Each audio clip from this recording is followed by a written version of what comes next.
After my wife's funeral, I was handed something small, an old savings passbook she'd kept hidden for years. My daughter glanced at it and laughed. "Throw it away, Dad. Mom never had money." I almost believed her. But when I brought it to the bank, the room went quiet. The manager looked at me and said, "Please wait here." Even the director stopped cold. That's when I knew some truths don't come to you. You have to go find them. Thank you for being here. Before I continue, share in the comments where you're watching from. We're all coming from different places, but some moments feel universal. If your spouse left you something small and unexplained, would you trust it? Or trust the people around you? This story includes creative elements used to explore deeper themes. Names and settings may differ from reality, but the lesson behind it is meant to resonate. I'm sorry I couldn't tell you sooner. Those were the last words my wife said to me. Not "I love you," not "take care of yourself," just an apology that made no sense. I stood beside Claudia's casket now 3 months after she'd slipped away in her sleep, and those words still haunted me. The Ollinger Chapel smelled like lilies and furniture polish. 57 years old. That's all the time she got. And for the last 2 of them, she'd barely looked me in the eye. I didn't understand it then. I don't understand it now. "Dad." Natalie appeared at my elbow, her hand light on my arm. My oldest daughter wore black like she'd been born to it, sleek dress pearls, perfect makeup that somehow made her tears look graceful. "Are you okay?" I nodded, though we both knew it was a lie. Across the chapel, Hannah stood by herself near the wall.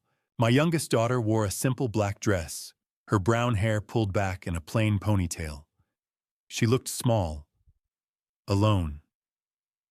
Before I could say anything, a man in a gray suit approached us, Douglas Sinclair. I recognized him vaguely, one of Claudia's colleagues. "Mr. Walsh." He extended his hand.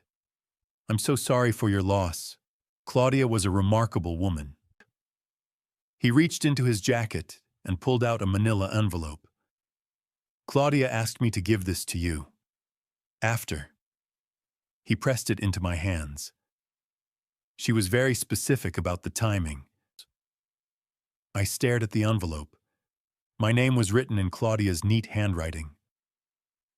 "What is it?" Natalie asked. "I'm not entirely sure," Douglas admitted. "She just said it was important." He lowered his voice. "She also said to tell you, trust no one but yourself." A chill ran through me. "What does that mean?" "I don't know, Mr. Walsh." He handed me a business card and disappeared into the crowd.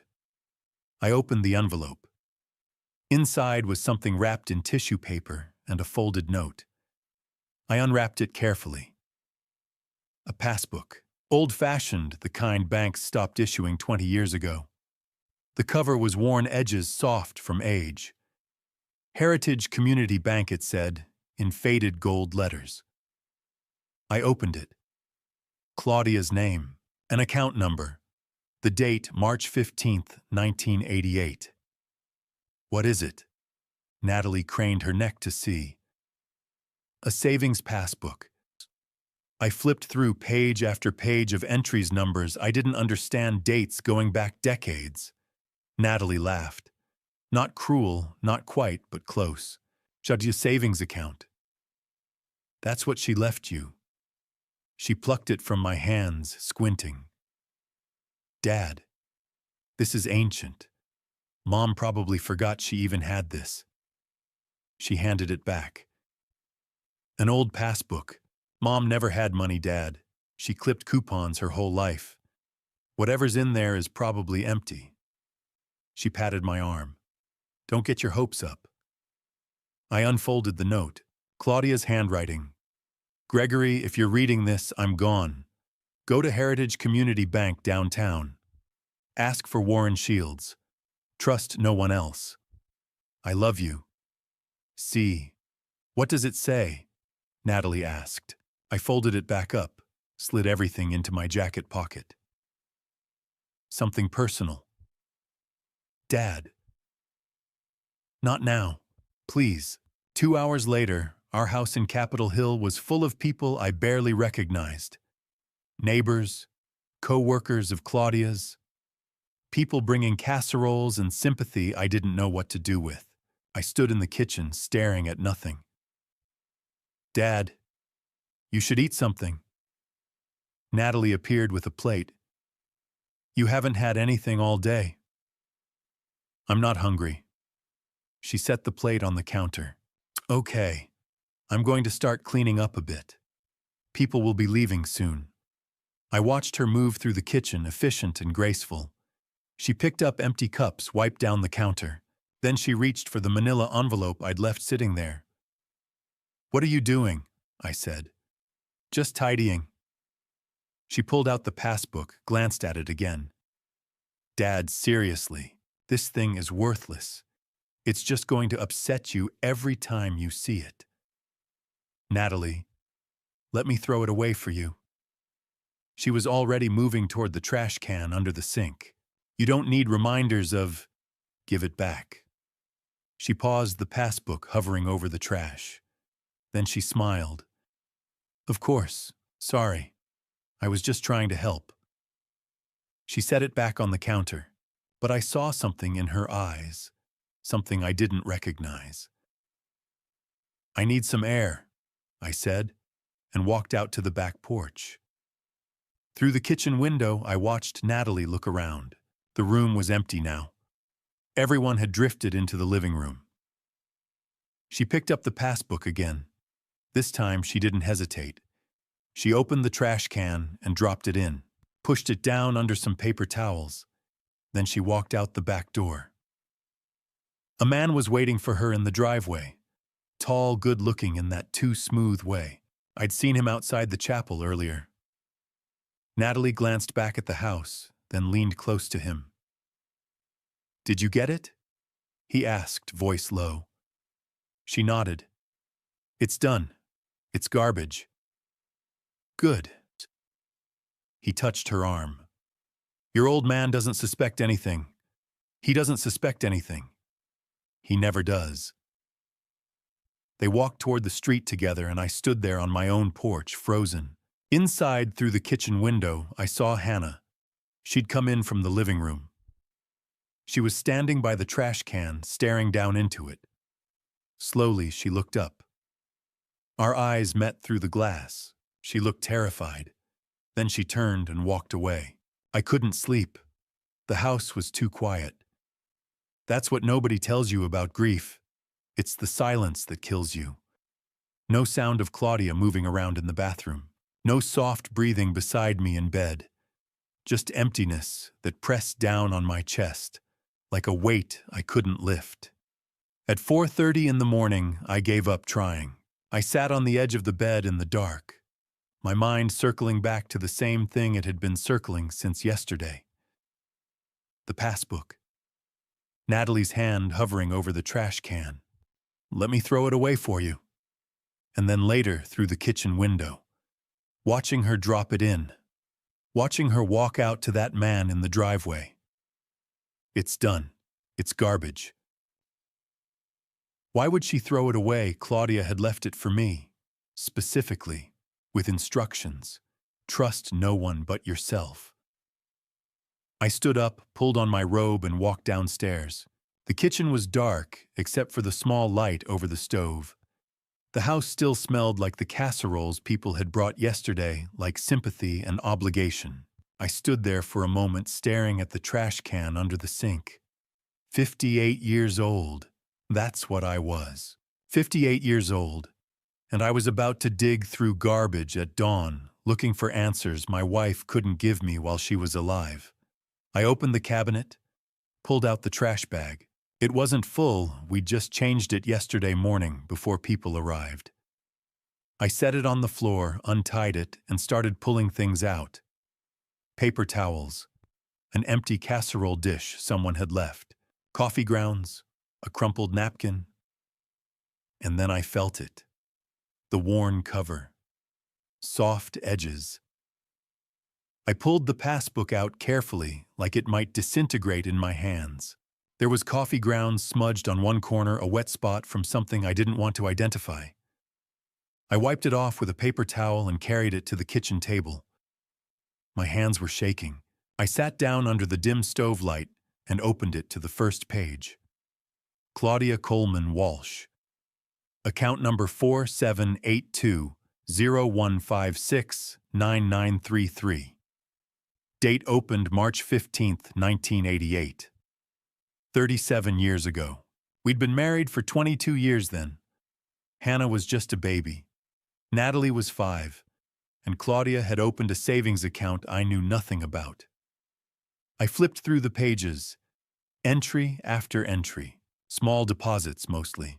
$50 here, $100 there, sometimes $200. The dates were regular every month, sometimes twice a month. Page after page of Claudia's financial life laid out in faded ink and stamped numbers. I turned to the last page. The final entry was dated 2 weeks before she died. February 10th, 2025. There was a deposit amount $200 and then a balance. But the balance was smudged like someone had gotten the page wet. I could make out the first few numbers, maybe a 3, maybe a 0, but the rest was illegible. And underneath, stamped in red ink, were 7 lines of text. Unauthorized access attempt. March 15th, 2024. Unauthorized access attempt. June 22nd, 2024. Unauthorized access attempt. August 9th, 2024. Unauthorized access attempt. October 30th, 2024. Unauthorized access attempt. December 14th, 2024. Unauthorized access attempt. January 20th, 2025. Unauthorized access attempt. February 3rd, 2025. I stared at the red stamps 7 times. Someone had tried to access Claudia's account 7 times over the course of nearly a year. The last attempt was just 2 weeks before she died. Who and why hadn't she told me? I set the passbook down, hands still trembling, and pulled the note from my robe pocket. I'd read it yesterday at the chapel, but I read it again now. Gregory, if you're reading this, I'm gone. I'm sorry I couldn't explain while I was alive. I was protecting you. Go to Heritage Community Bank downtown. Ask for Warren Shields. Don't go to anyone else. Don't tell anyone what you find. Trust no one but yourself. I love you. I always have. See, protecting me from what I looked at the 7 red stamps again. Unauthorized access attempts. Someone had been trying to get into Claudia's account. Repeatedly. For almost a year. And she'd known about it. She'd kept the passbook, kept the evidence, but never said a word to me. Trust no one but yourself. I thought about Natalie yesterday. Her hand on my arm. Don't get your hopes up, Dad.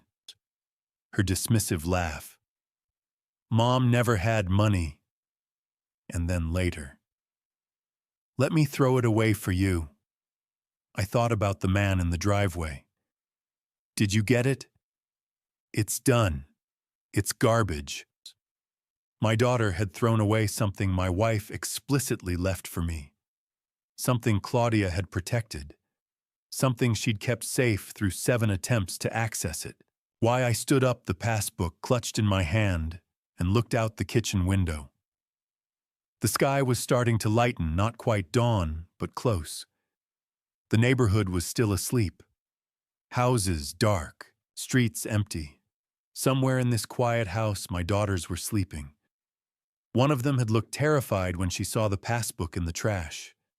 The other had thrown it there, and I didn't know which scared me more. I looked down at the passbook again, at the 7 red stamps, at Claudia's instructions. Heritage Community Bank. Warren Shields. Trust no one. I folded the note carefully and put it back in my pocket. Wiped the passbook clean one more time. Held it like the fragile, dangerous thing it was. Who tried to access your account, Claudia? I whispered to the empty kitchen. And why didn't you tell me? The house stayed silent. But now I knew where to find answers. Heritage Community Bank didn't open until 9, but I was standing outside the glass doors at 8:30. I'd barely slept after finding the passbook, just sat at the kitchen table in the dark, staring at those 7 red stamps trying to make sense of what I was seeing. By the time the sun came up, I'd made coffee I didn't drink and gotten dressed in the first clean shirt I could find. I had to know. The lobby was empty when they unlocked the doors. Marble floors, high ceilings, the kind of old bank that had been here since before Denver became whatever it was now. A young teller looked up from behind the counter. "Can I help you?" "I need to see Warren Shields," I said. My voice sounded strange, hollow. "Do you have an appointment?" I pulled the passbook from my jacket pocket and set it on the counter between us. My wife left me instructions. She said to ask for Warren Shields, no one else. The teller looked at the passbook, then at me. Something shifted in her expression. "One moment, please." She disappeared through a door behind the counter. I stood there holding on to the edge of the marble like it was the only solid thing left in the world. 2 minutes later, a man emerged. 50s, maybe. Gray hair, wire-rimmed glasses, a suit that looked like he'd worn it every day for 20 years. He walked straight to me. "Mr. Walsh." "Yes." "I'm Warren Shields, branch director." He extended his hand. His grip was firm, certain. "I've been expecting you. Please follow me."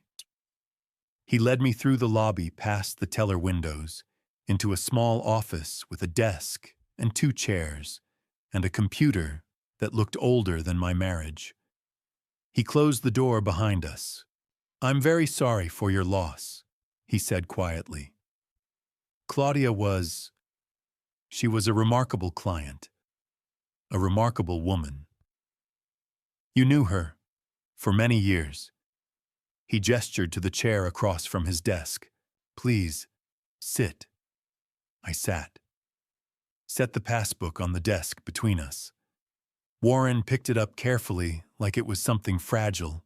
He opened it to the first page, then turned to his computer and began typing. I watched numbers and letters scroll across the screen. Account numbers, dates, things I didn't understand. Then he stopped, leaned forward, stared at the screen for a long moment.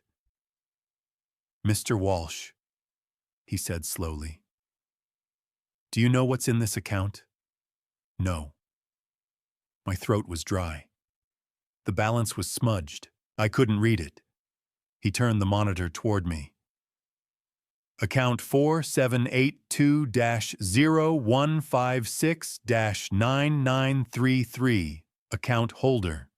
Claudia Coleman Walsh, joint holder, Gregory Walsh, added February 15, 2022. Current balance, $3,047.612. 83. $3,047,612. I stared at the number until it stopped making sense, until the digits blurred into something abstract. Unreal. "That can't be right," I heard myself say. "I assure you it's correct." Warren's voice was gentle. "Your wife opened this account in 1988. She made regular deposits for 37 years, small amounts mostly, never enough to draw attention, but consistent, disciplined." He paused. "The compound interest over that time period is substantial. 37 years. I did the math in my head. 37 years was... Hannah was born in 1995. Natalie in 1990. Claudia had started saving 2 years after Natalie was born, before I'd gotten my promotion at the engineering firm. Back when we were living in the small rental on York Street and eating spaghetti 3 nights a week because that's what we could afford. "I didn't know," I said. "She never told me. She was very clear that you wouldn't." Warren folded his hands on the desk. 3 years ago, she came in and added you as a joint account holder. She said if anything happened to her, you needed immediate access. No probate, no delays. 3 years ago, right around the time the unauthorized access attempts started. The red stamps, I said, in the passbook, 7 of them. Warren's expression darkened. Yes, I need to explain those. He turned back to his computer, pulled up a different screen. Over the past year, someone has attempted to withdraw or transfer funds from this account 7 times. Each time using forged documents, forged signatures. Who? He didn't answer immediately. Instead, he opened a desk drawer and pulled out a manila folder. Thick, official-looking. He slid it across the desk to me. Security footage, he said. From each attempt. I opened the folder. Inside were printouts. Time-stamped photographs from the bank's security cameras. Black and white, grainy but clear enough. The first photo was dated March 15th, 2024. A woman at the teller window, dark hair pulled back. Expensive coat. Confident posture. Natalie. I flipped to the next photo. June 22nd, 2024. Same woman, different outfit, same confident smile. The third, August 9th, Natalie again. I went through all 7. Every single one was my daughter. Different dates, different clothes, same face. She tried 7 times, Warren said quietly. The first 6 times she attempted to withdraw funds using a power of attorney document. But the signatures didn't match our records. Our system flagged them immediately. And the 7th time, she tried to change the account beneficiary, remove you, add herself. He paused. That attempt was made on February 3rd, 3 weeks before your wife passed. I set the photos down. My hands were shaking again. Why didn't you call the police? Your wife wouldn't let us. Warren's voice was careful now. Every time an attempt was made, the system automatically called Claudia for verification. Every time she declined to press charges, she said she would handle it herself. He looked at me. She also said specifically that you were not to be informed. Not until after she was gone. Why?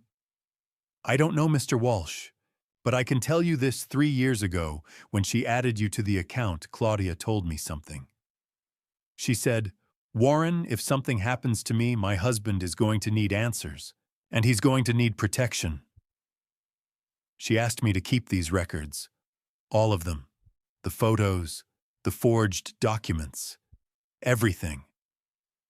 He pulled out another folder from his drawer, even thicker than the first. She was building a case, Warren said, against her own daughter. The words hung in the air between us. Against her own daughter. My daughter. Our daughter. $3 million. 37 years of secret savings. 7 attempts to steal it. All while Claudia was dying and I knew nothing. I looked down at the photos again. At Natalie's face, at the confidence in her posture.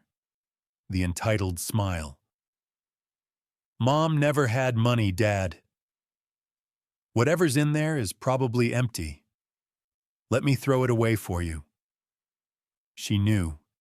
She'd known the whole time. Mr. Walsh. Warren's voice pulled me back. There's something else. I looked up. Your wife also left something in our vault. A safe deposit box. He stood up, pulled a small key from his desk drawer. She instructed me to give you access the moment you came in. He held out the key. Would you like to open it? I took the key. It was small, cold, heavy with whatever it unlocked. Yes, I said. I would. I sat in the vault room for a long time after reading Claudia's letter, staring at nothing. The journals sat on the table in front of me. 5 years of evidence. 5 years of my wife watching our family fall apart and carrying it alone.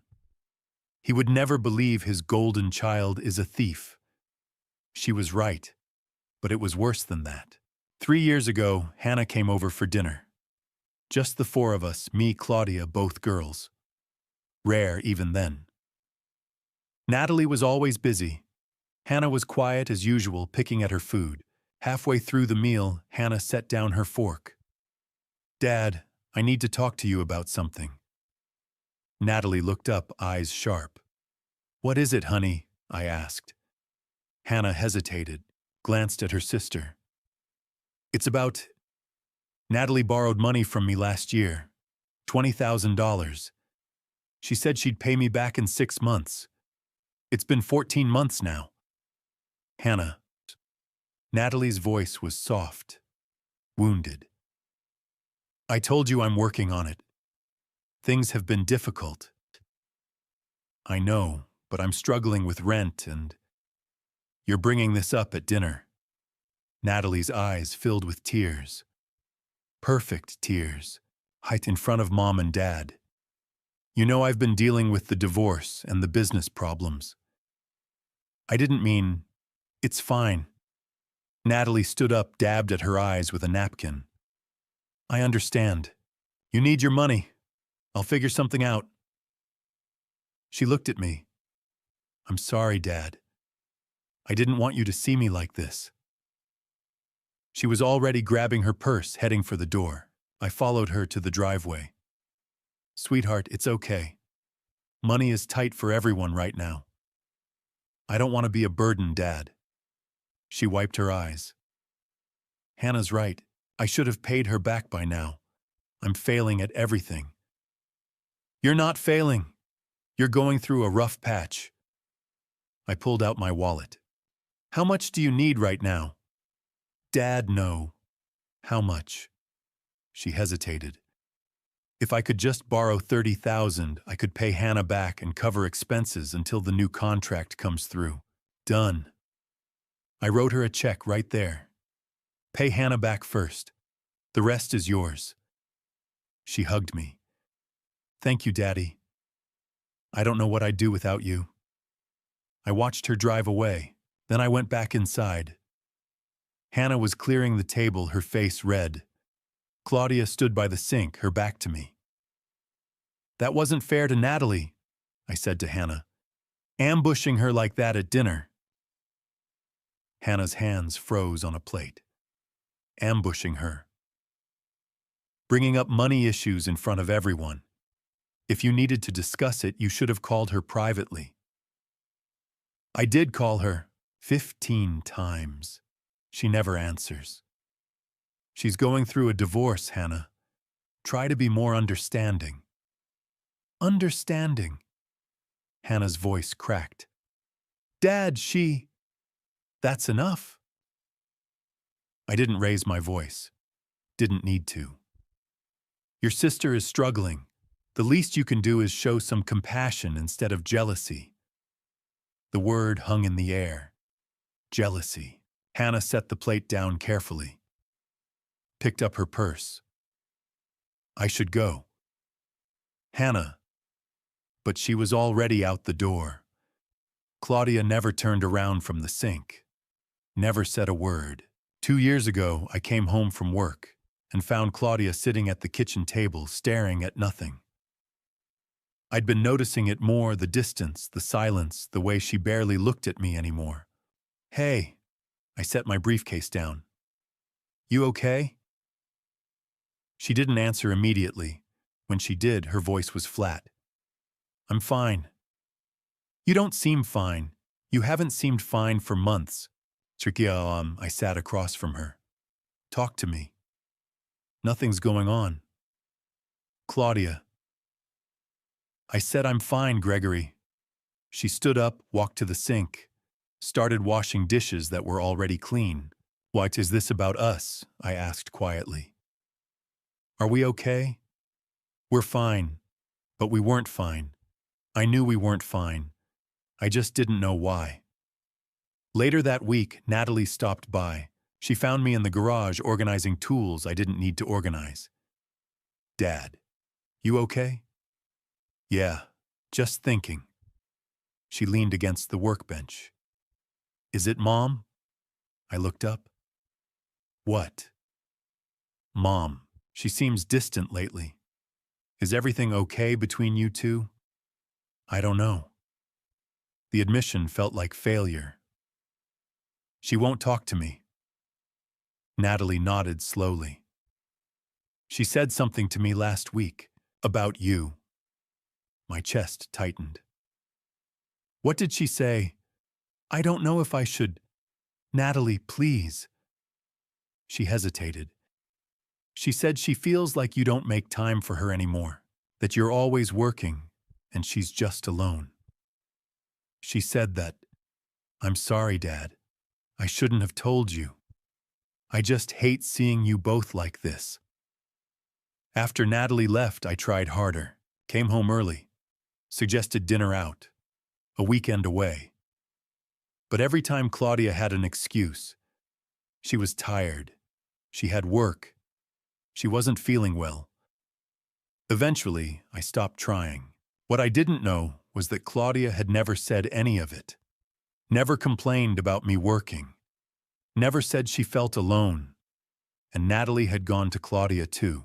Told her I'd said I was tired of her nagging, that I felt suffocated, that I needed space. Also a lie. For 2 years, my daughter stood between us, fed us lies about each other, created distance where there was none, made sure we were too hurt, too confused, too proud to actually talk. And I believed every word. The vault room came back into focus. The journals, the letter. Even when I seemed cold these last 2 years, I was trying to protect you. She wasn't cold. She was terrified. Watching our daughter destroy our family and knowing that if she told me, I'd never believe her. She was right. I wouldn't have. My phone buzzed. Hannah's name on the screen. I answered. "Hannah." "Dad, where are you?" Her voice was shaking. "At the bank." "Why, what's wrong?" "I need to talk to you about Natalie." A pause. "And about Derek." My blood went cold. "Who's Derek?" "And Natalie's boyfriend or husband. I don't know anymore." She was talking fast now. "Dad, I should have told you sooner. I should have said something at the funeral, but I was scared." "Hannah, slow down. What about Derek?" "He's the one who got me to borrow the $80,000 3 years ago. He and Natalie came to me together with this investment opportunity. They said I'd double my money in 2 years. I trusted them." Her voice broke. "And then they both disappeared. I've been paying off that debt for 3 years, and I just found out last week Dad Derek has done this before. To other people. Other families. He has a record." The man in the driveway. "Did you get it?" "Where are you right now?" I asked. "Home." "Dad, are you okay?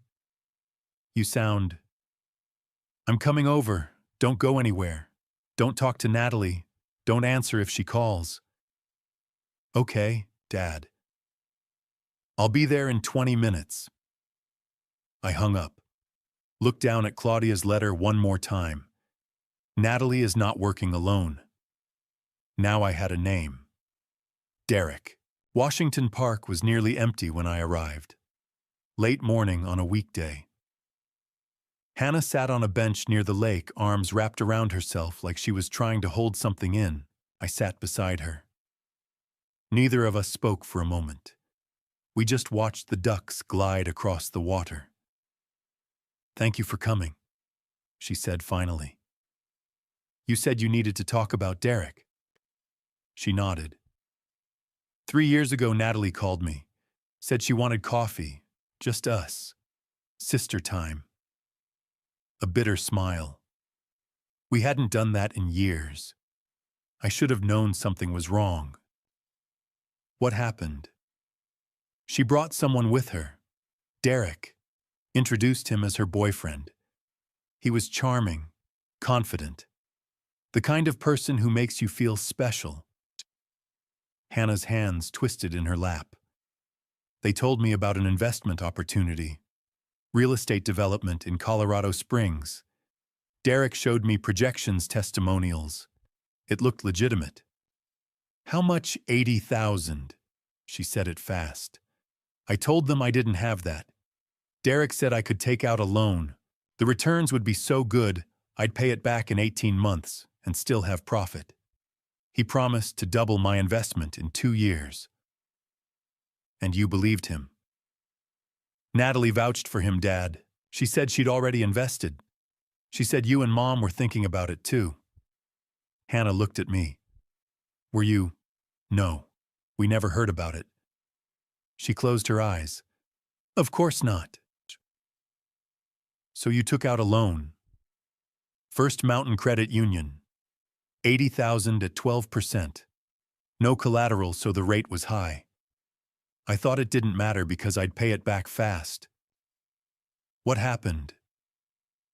For 6 months, Derek sent updates, photos of construction sites, progress reports. Then the updates stopped. Then nothing. She wiped her eyes. I tried calling, texting. He disappeared. Natalie said he'd left town for a business emergency. She said she was worried too, that she'd lost money. Did you believe her? I wanted to. She's my sister. Hannah's voice turned bitter. But then the loan payments came due. $1,800 a month. I'm a graphic designer, Dad. I couldn't afford rent and the loan. I couldn't afford groceries some months. I sold my car. Stopped going out. Worked constantly. I thought about the dinner 3 years ago.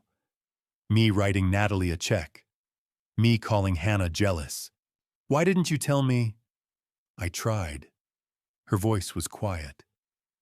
At dinner that night, when I asked Natalie about money, but you called me jealous. After that, I figured there was no point.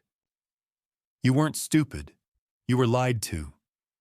For 2 years, I paid that loan. Every month. $1,800. I moved to a cheaper apartment. Ate ramen.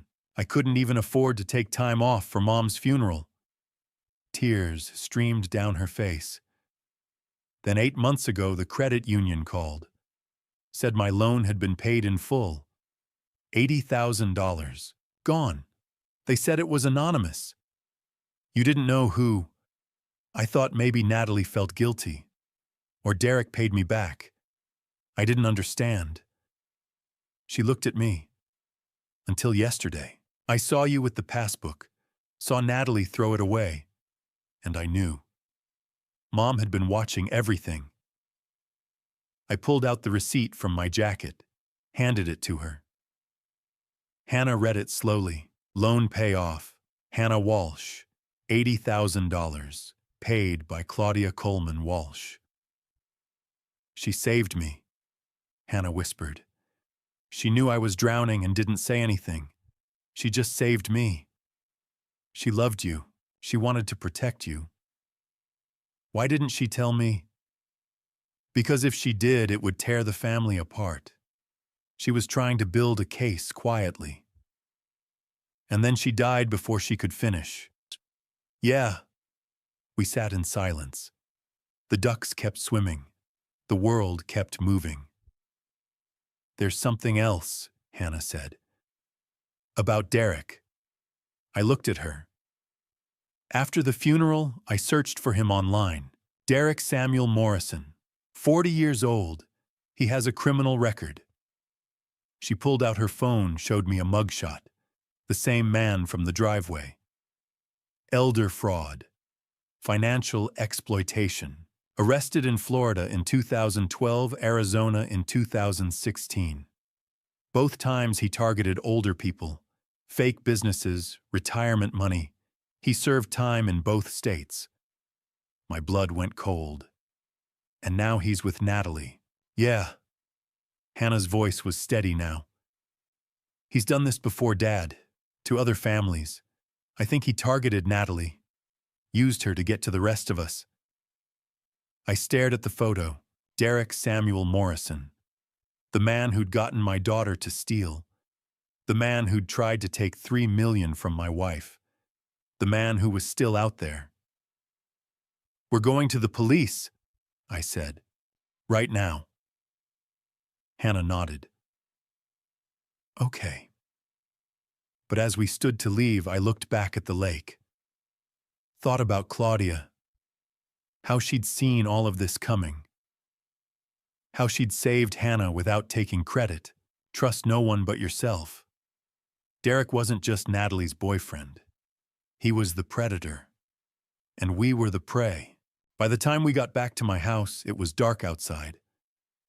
Hannah set her laptop on the kitchen table and opened it. Her hands were steadier now. Focused. Let me show you what I found. I pulled a chair beside her. She typed Derek Samuel Morrison into the search bar. The results filled the page.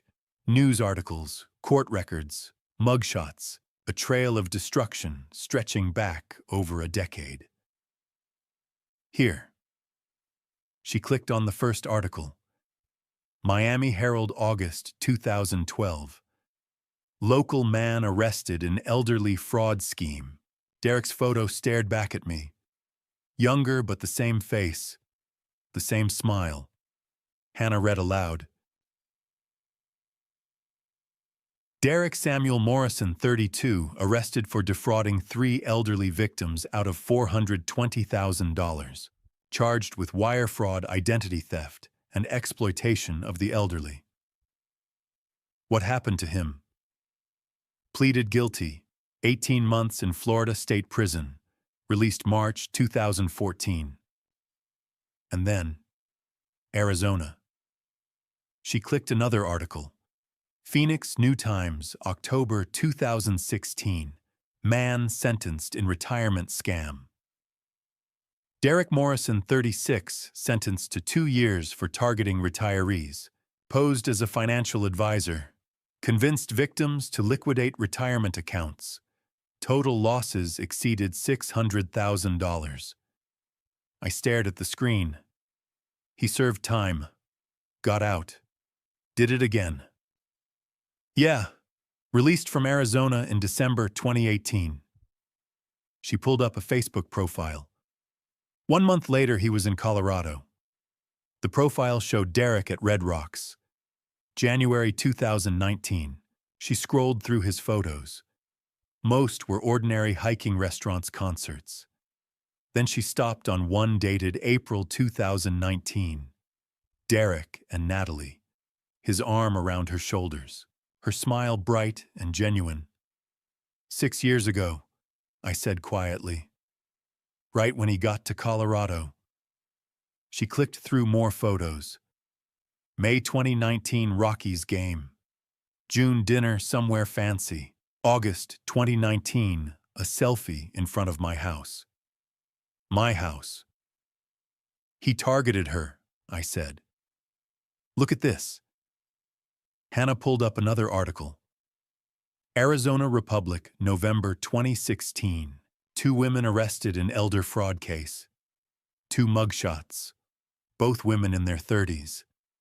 Both attractive, well-dressed. Melissa Craig and Jennifer Morrison, both romantically involved with Derek Morrison, arrested for conspiracy to commit fraud. Prosecutors allege the women helped Morrison identify and access victims. Craig got 3 years. Morrison, Derek's wife, got 5 years. His wife went to prison. Both of them did. Or girlfriends. Hannah pulled up another article.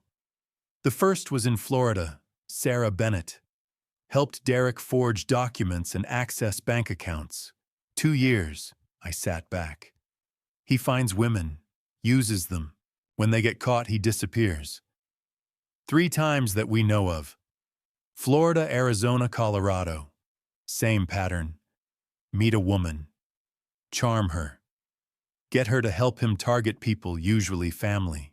When it falls apart, she goes to prison. He walks away. And now he's with Natalie. For 6 years.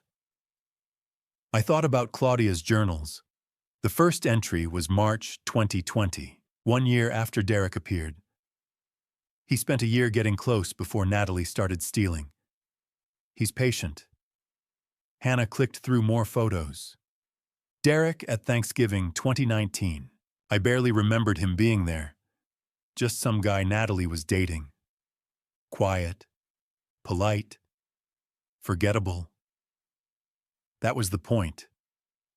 Look at this. She pulled up a website. Morrison Financial Consulting. Professional logo. Sleek design. Photos of office buildings and happy clients. This is the company he used for my pitch. It looks legitimate, right? I scanned the page. Testimonials, performance charts, a Denver address. It's all fake.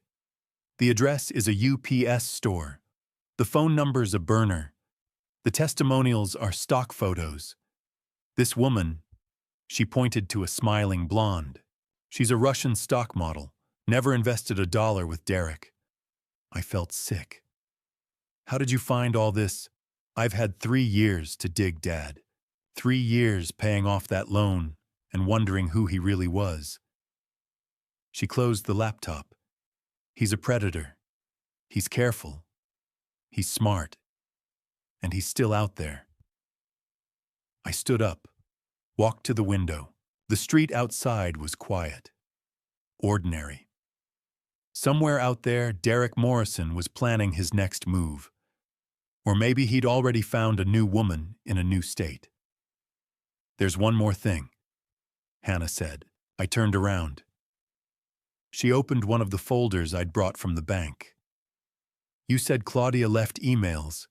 Can I see them? I handed her the stack of printed emails. She flipped through quickly, then stopped. Look at the date. February 24th, 2025. The day Claudia died. The email was from Derek to Natalie. The subject line was blank. The old lady's gone. Now we just need to get rid of the passbook, and the old man won't know anything. Stick to the plan. I read it 3 times. The old lady's gone. Claudia had died that morning. By that evening, Derek was already planning how to cover it up. Stick to the plan. This wasn't opportunistic. This wasn't Natalie acting alone. Derek had been running this scheme for 6 years, waiting for Claudia to die so he could access the money, and Natalie had been helping him the entire time. We need to go to the police, Hannah said. Now. I looked at the email again. Derek's words, cold, casual, clinical. My daughter hadn't just fallen for a con man. She'd become his accomplice. And my wife had known, had documented everything, had tried to build a case strong enough to stop them both. Trust no one but yourself. I folded the email, put it back in the folder with the rest of Claudia's evidence. Let's go, I said. Hannah grabbed her coat. I grabbed the folder. Together, we walked out into the night. Somewhere out there, Derek Morrison was still free. But not for long. The Denver Police Department was busier than I expected for 9 in the morning. Phones ringing. Officers moving between desks. Fluorescent lights made everything look harsh and too real. Hannah and I stood at the front desk. I held the folder against my chest like a shield. Can I help you? The desk sergeant looked tired. I need to report a crime. Financial fraud, elder exploitation. He picked up the phone. Let me get someone from financial crimes. 10 minutes later, a woman in a gray blazer appeared. Early 40s, dark hair, pulled back sharp eyes. Mr. Walsh, I'm Detective Rebecca Stone. Her handshake was firm. You said something about elder exploitation. My wife passed 3 months ago. She left documentation, evidence. Come with me. She led us to a small interview room. Gray walls, a table, 3 chairs. This is my daughter Hannah. Rebecca nodded. Have a seat. Tell me what's going on. I set the folder on the table, pulled out the passbook first. My wife saved $3 million over 37 years. I didn't know until after she died. Someone tried to access the account 7 times using forged documents. Rebecca picked up the passbook, flipped through it. Something sharpened in her eyes. Who? My daughter. Natalie. The bank has security footage. I pulled out the photos. Rebecca studied each one carefully. And these, she gestured to the journals. My wife documented everything. 5 years. Every lie. Every dollar stolen. Every manipulation. I opened the first journal. She started keeping records the day she discovered Natalie was forging her signature. Rebecca read silently. Her jaw tightened. She picked up the second journal. The third. Your wife was building a criminal case. I know. Why didn't she come to us while she was alive? She wanted ironclad evidence, and she was protecting me. She knew I wouldn't believe it. I looked down at my hands. She was right. Rebecca set the journals down. What else? I pulled out the receipts. $250,000 my daughter borrowed from me over 5 years. Never repaid. And this my wife paid off Hannah's $80,000 debt.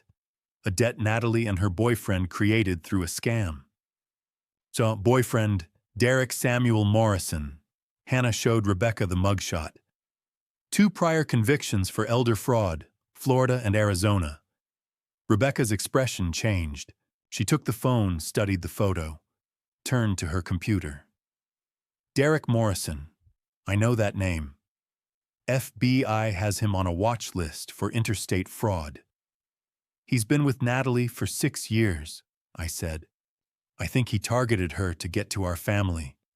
Proof. I handed her the email. The old lady's gone. Rebecca read it twice. When she looked up, her eyes were cold. Like this was sent the day your wife died. Yes. Mr. Walsh, do you believe your daughter was involved in your wife's death? The question hit me like a punch. What number? Claudia died of a heart attack, natural causes. You're sure? The death certificate. I stopped. You think? When I see a suspicious death followed by an email about covering up crimes, I have to ask. She made a note. I'll request the medical examiner's file. I couldn't breathe. Let me tell you what I see here, Rebecca said.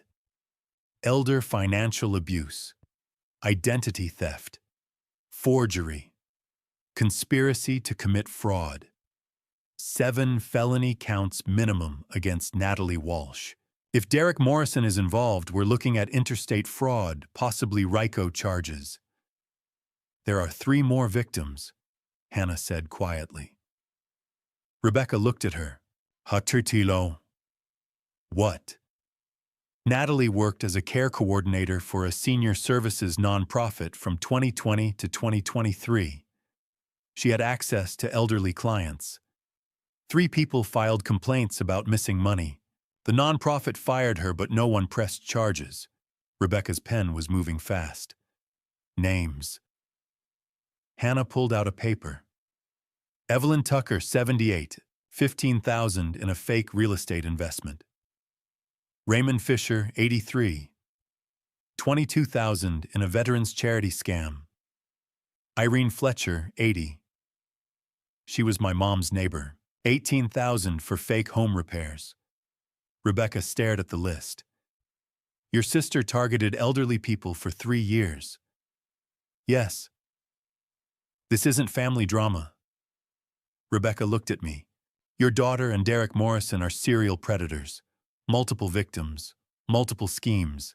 This is organized crime. The room felt too small.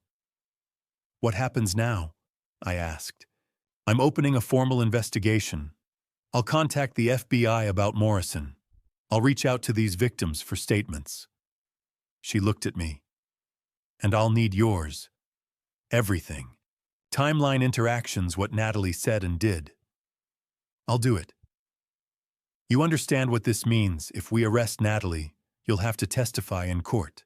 Stand up and tell a jury your daughter is a criminal. My throat was tight. She is a criminal. Rebecca nodded slowly. Then we'll move forward. I'll get the bank records and footage. Bring in the victims. Prepare an arrest warrant. She paused. Mr. Walsh will arrest your daughter tomorrow.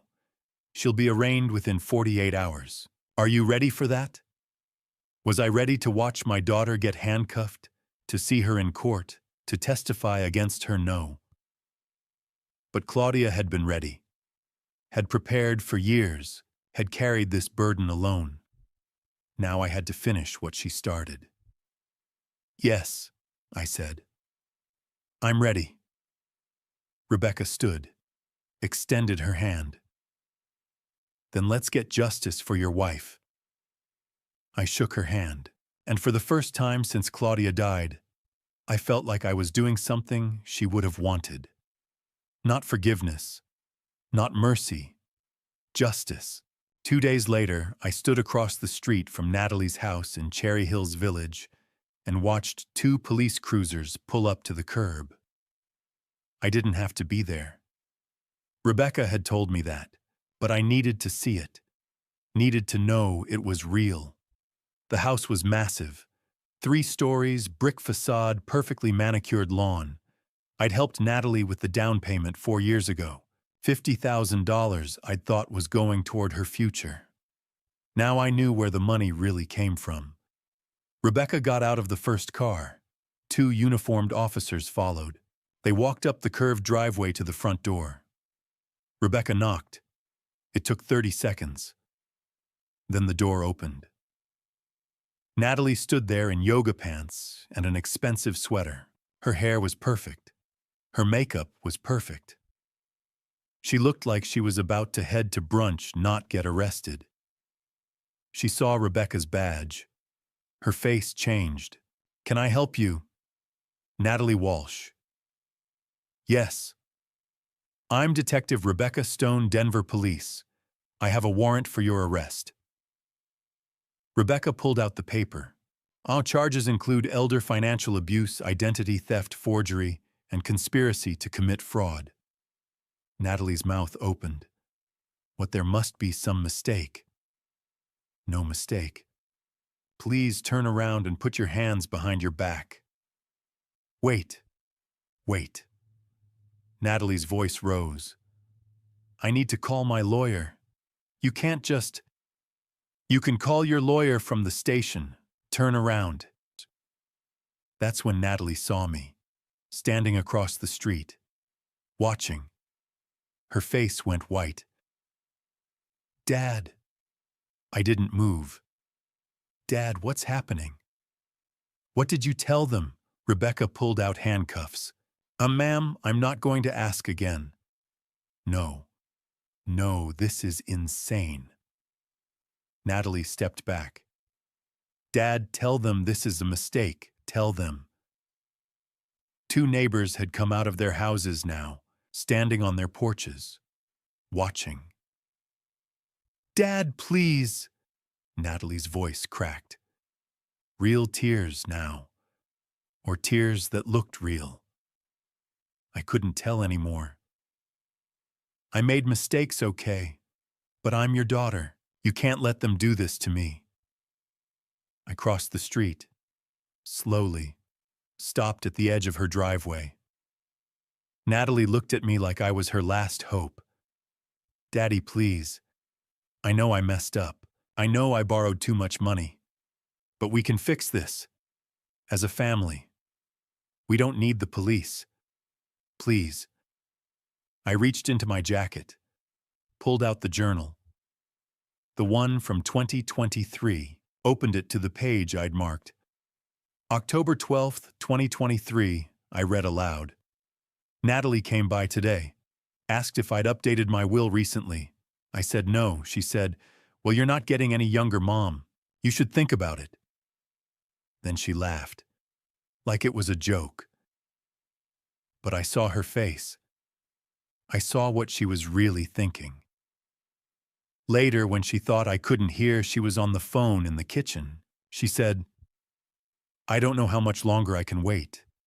The old bitch needs to hurry up and die so I can finally get what's mine." Natalie's face went from white to gray. Mom wrote that 4 months before she died. I looked at my daughter, at this stranger wearing my daughter's face. "You wished her dead because you wanted her money." "That's not I never." Natalie's voice was shaking. "Dad, she misunderstood. I was talking about something else. A business deal, not her. Never her. Your mother was a CPA for 30 years. She didn't misunderstand numbers. She didn't misunderstand words. And she didn't misunderstand you." I closed the journal. "You're not my daughter anymore. My daughter died the day you chose money over your mother." Natalie's face crumpled. No, you don't mean that." "Turn around," Rebecca said quietly. Natalie turned. The handcuffs clicked. She started crying harder now. "Dad, please, I'm sorry. I'm so sorry. I'll fix it. I'll pay everything back. Please don't do this." But she wasn't sorry. She was caught. There's a difference. Rebecca led her toward the cruiser, read her rights. Natalie kept looking back at me, tears streaming down her face. "What about Derek?" I asked Rebecca. "He's gone. Left town 2 days ago. We have an alert out, but he's in the wind." She opened the back door of the cruiser.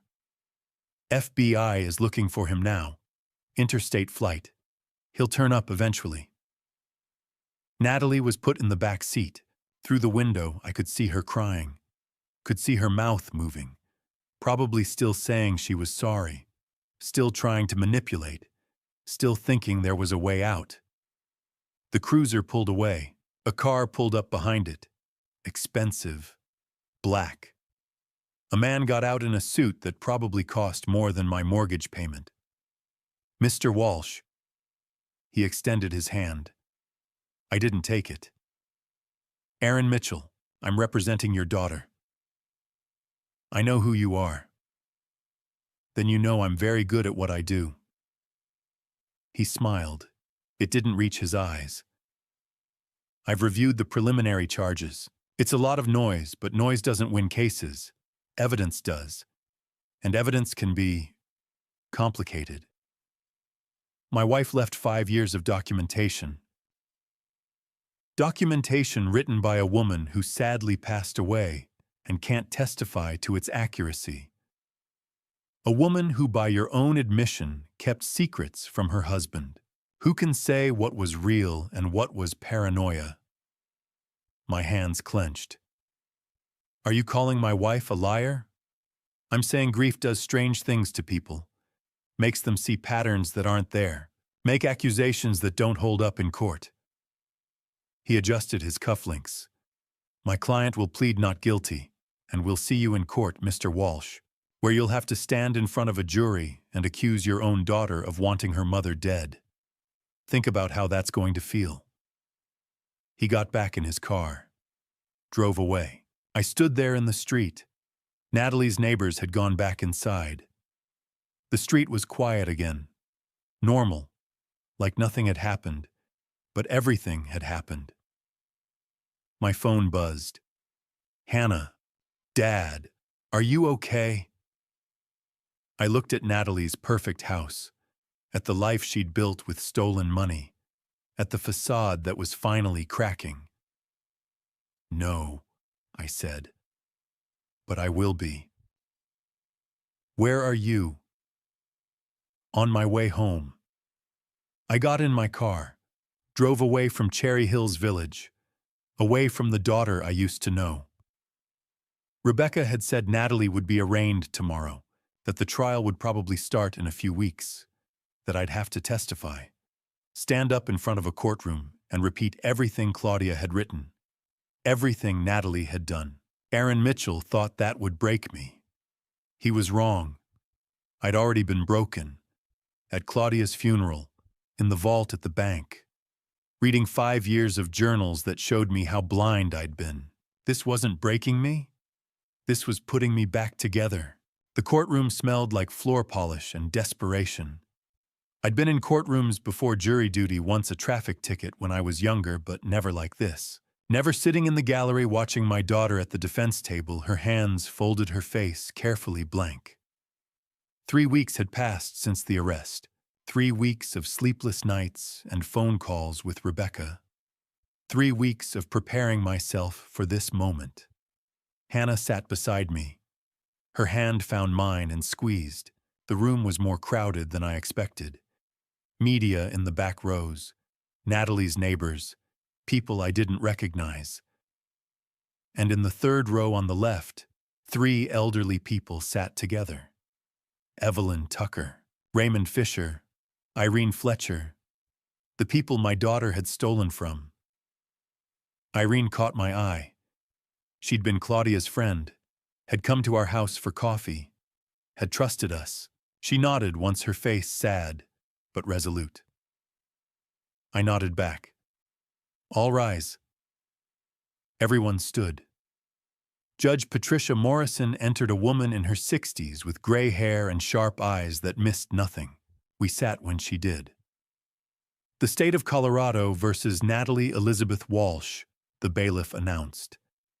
Case number 2025-CR-001847. I looked at Natalie. She wore a navy suit. Her hair was pulled back. She looked smaller than I remembered. Younger.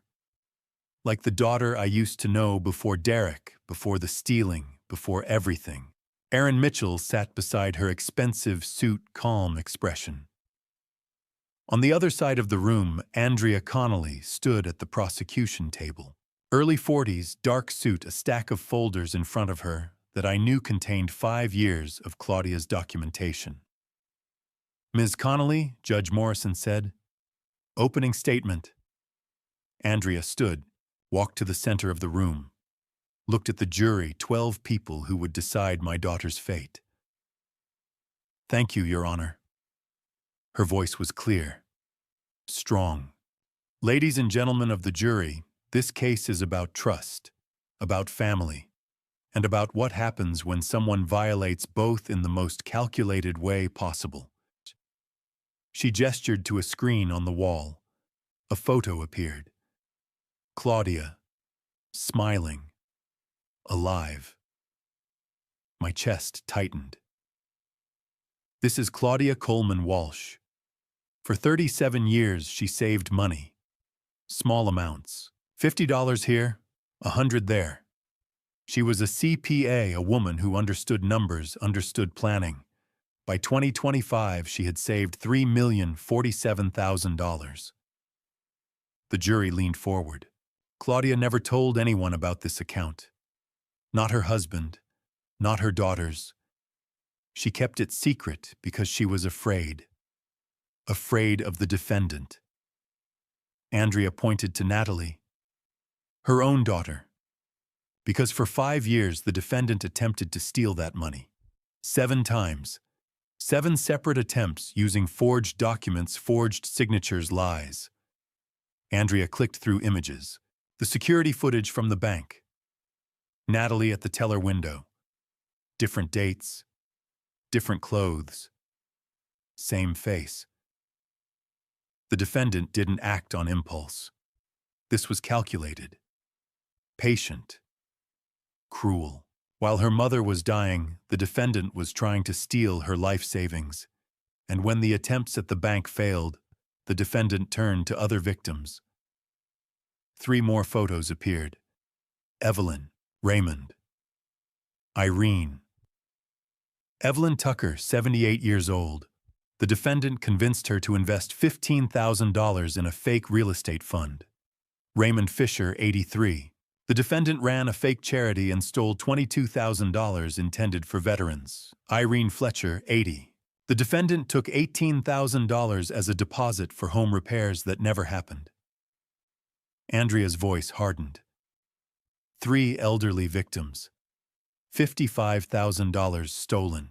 And that doesn't include the $250,000 the defendant borrowed from her father and never repaid, or the $80,000 she and her accomplice stole from her own sister.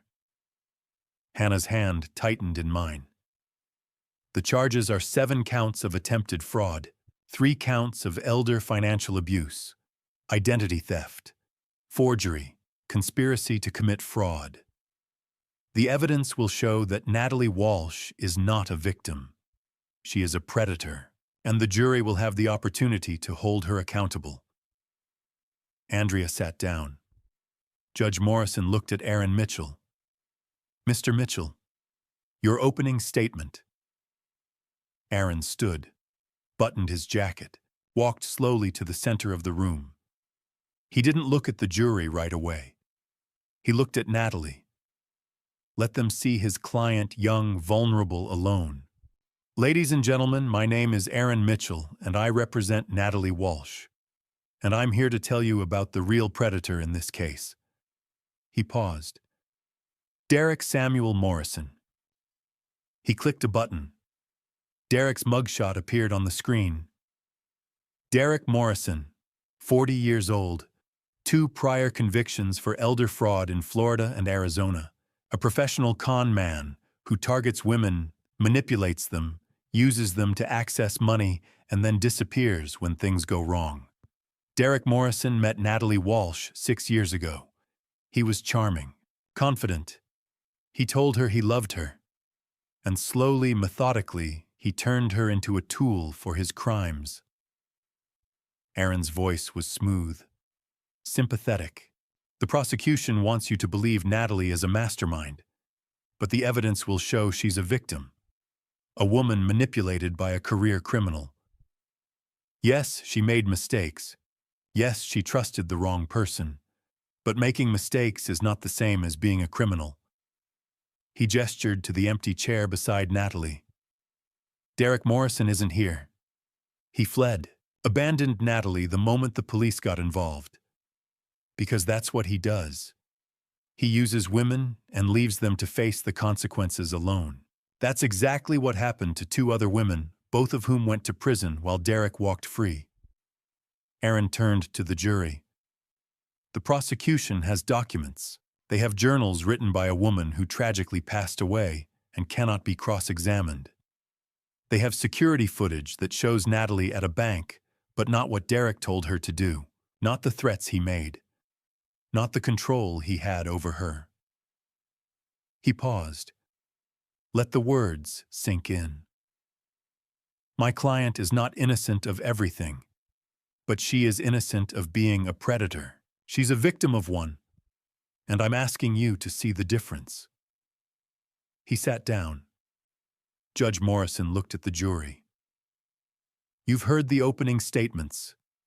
The prosecution will now present its case.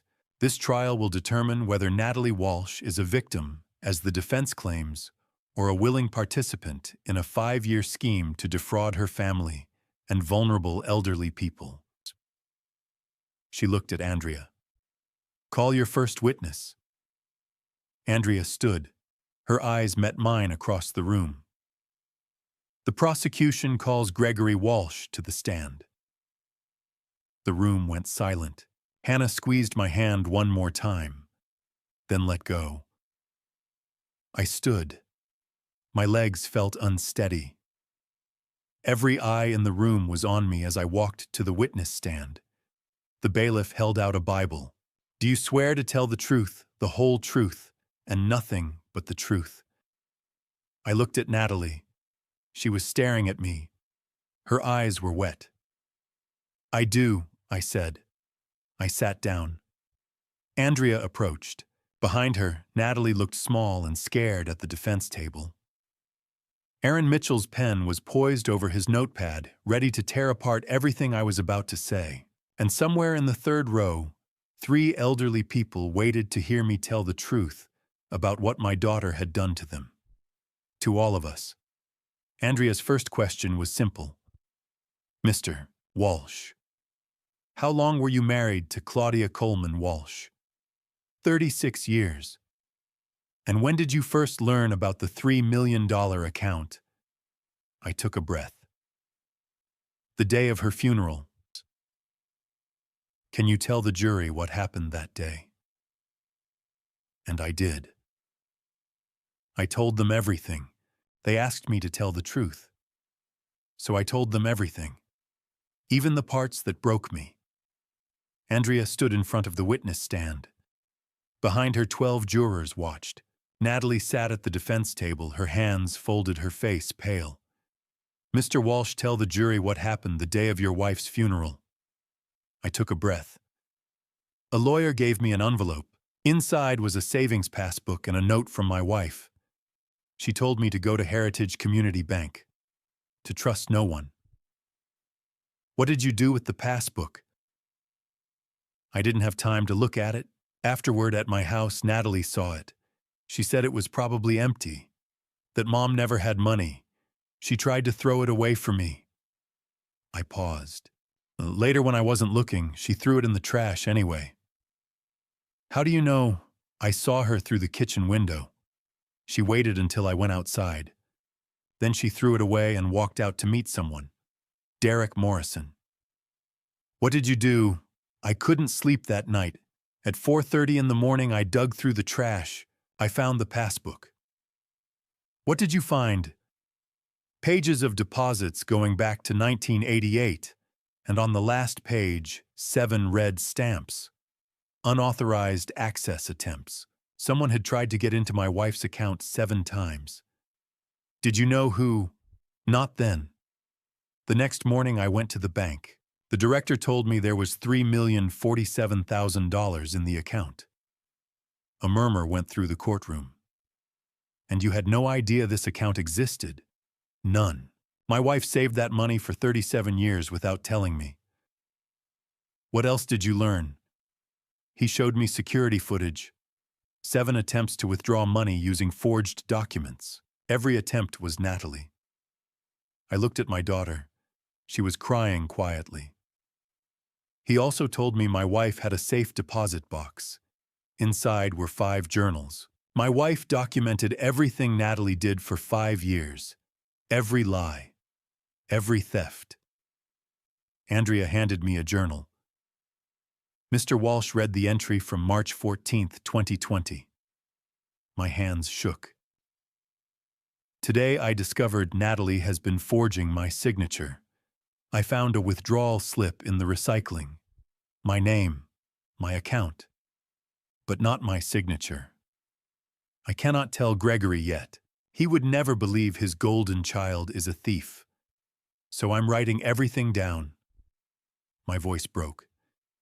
Your wife kept 5 years of journals. Yes. What else was in the box? Receipts. Natalie borrowed $250,000 from me over 5 years. Different reasons. Business expenses, medical bills. I gave her the money because she was my daughter. She never paid back a single dollar. Were you aware of the total? No. I thought they were separate loans. I didn't realize it was $250,000 until I saw my wife's records. Andrea pulled out another document. And this, a loan payoff receipt. My wife paid off an $80,000 debt for my younger daughter Hannah, a debt Natalie and Derek created through a fake investment scheme. Your wife paid it without telling anyone. Yes, Hannah was drowning for 2 years and I never knew. Andrea picked up another journal. Read the entry from August 12, 2021. Natalie told Gregory I said he doesn't spend enough time with me. I never said that.